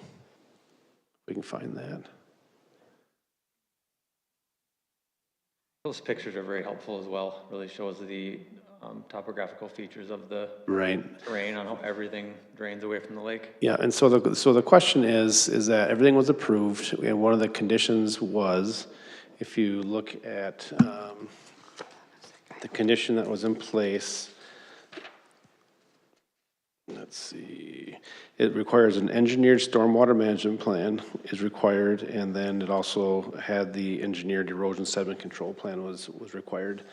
And I've been talking to Chad a little bit this week, last week, about his question to you, is there really a need to have it engineered? And he's really requesting that you would remove that, the engineered component from the requirement of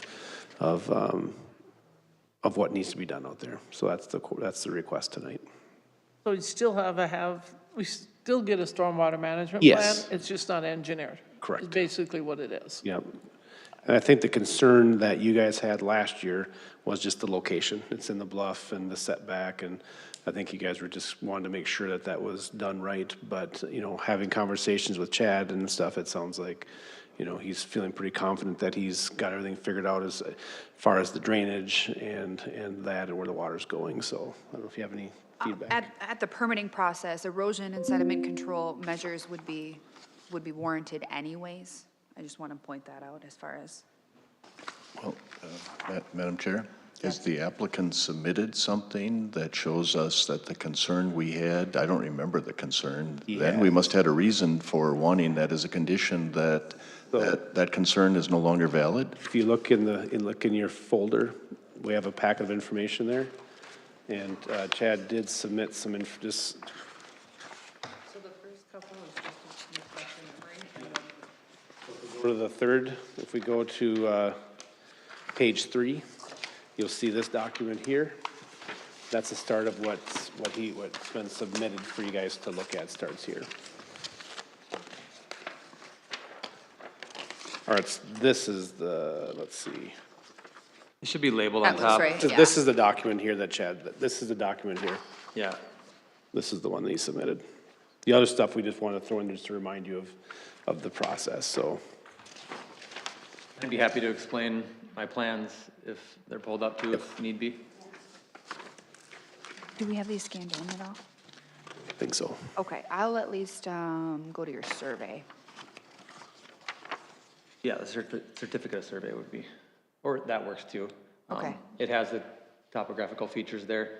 As you can see on the top of the bluff, it's kind of a ridge, right? And then everything from the front of the structure to the south, everything naturally drains away from the lake.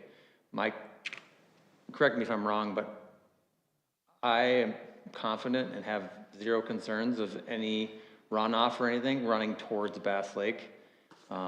Everything I feel like will be running away towards Geary Mow Court.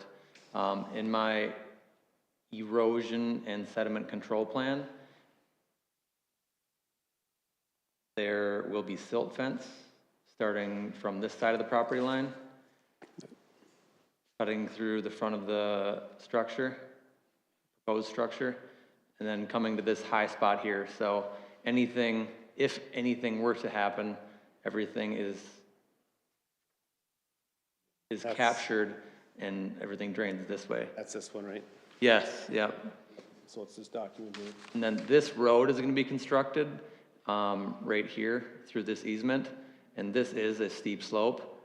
I am proposing to put down straw, compostable straw blankets on anything that is not vegetated as this road is constructed. And that's that area hatched in blue that you can see here. So that's my erosion and sediment control plan. And then, if I'm not mistaken, the stormwater management plan, which needs to be in place after construction so that all impervious surfaces shed water to a 1-inch rain event. Correct. Correct? Correct. And I do have a plan, I believe that's in that packet as well. Yep, this one right here. I don't think it's labeled on top, but on the top it does say all drainage will be directed to vegetated areas. One here, right, Chad? Yes, yes it is. Document here. So on the, first of all, our roof line, right? The roof line sheds all water to the west and to the east. Nothing sheds towards the bluff. On this roof line, everything sheds towards the north, but through the natural topography, once it hits here, there's going to be a gutter. Once it hits the north side of the building, it's going to be captured in a gutter and then drain, natural drainage down this way. On the house, I will have a gutter, and the downspout will be the south side of the house, right here. Then there will be French-style drain with 4-inch drain tile that directs the water. Because this is going to be a sensitive area, I don't want everything to drain through the driveway area. That 4-inch drain tile with the downspout will direct all stormwater to this vegetated area, which is over in the drain field area.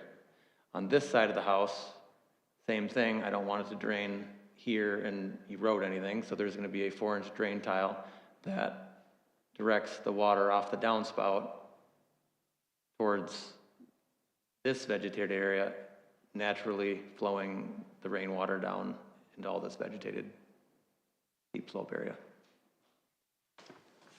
So basically this is what you're proposing it's gonna look like when it's all said and done.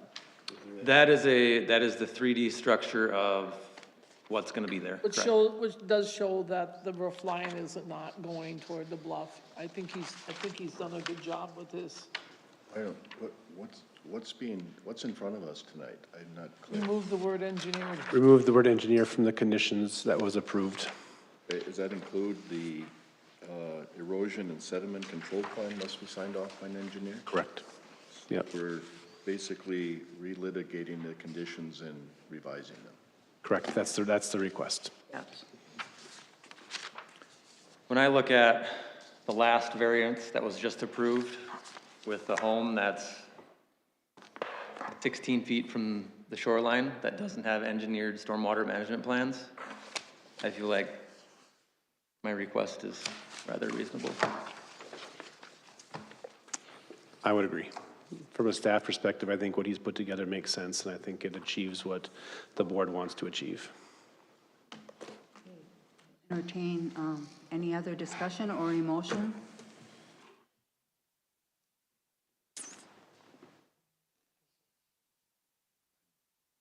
Probably opposed, so I'm not going to make a motion. Okay.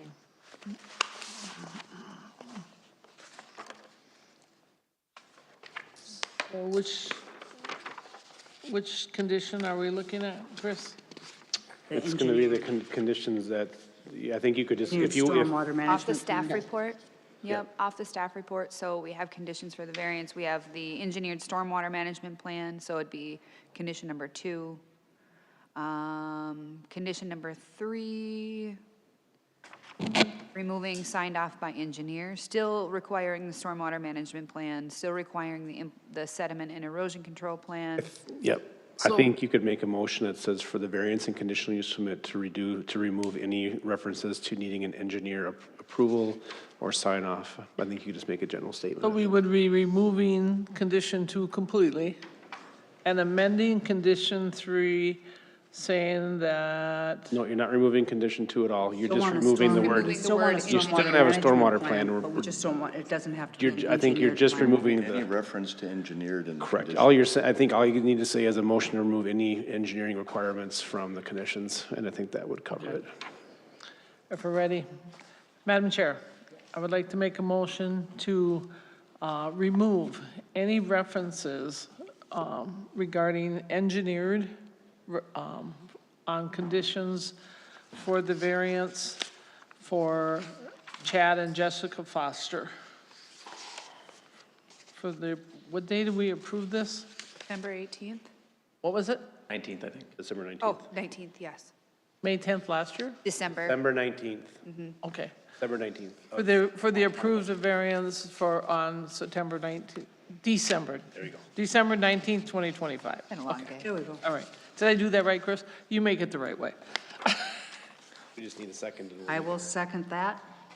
Further discussion? Otherwise, we'll do a roll call vote. John? No. Sue? Aye. And I vote aye as well. Motion passes. We'll give you your updated stuff. Thank you all. Thanks. Thank you for being Thanks last. for being last. Someone has to be. I appreciate being last. So, enjoy your evening. Thanks. Okay, matters not on the agenda. Just want to give the board an update. I did have conversation with Andrew Ranweiler and related to that plat over by Gilbert Lake.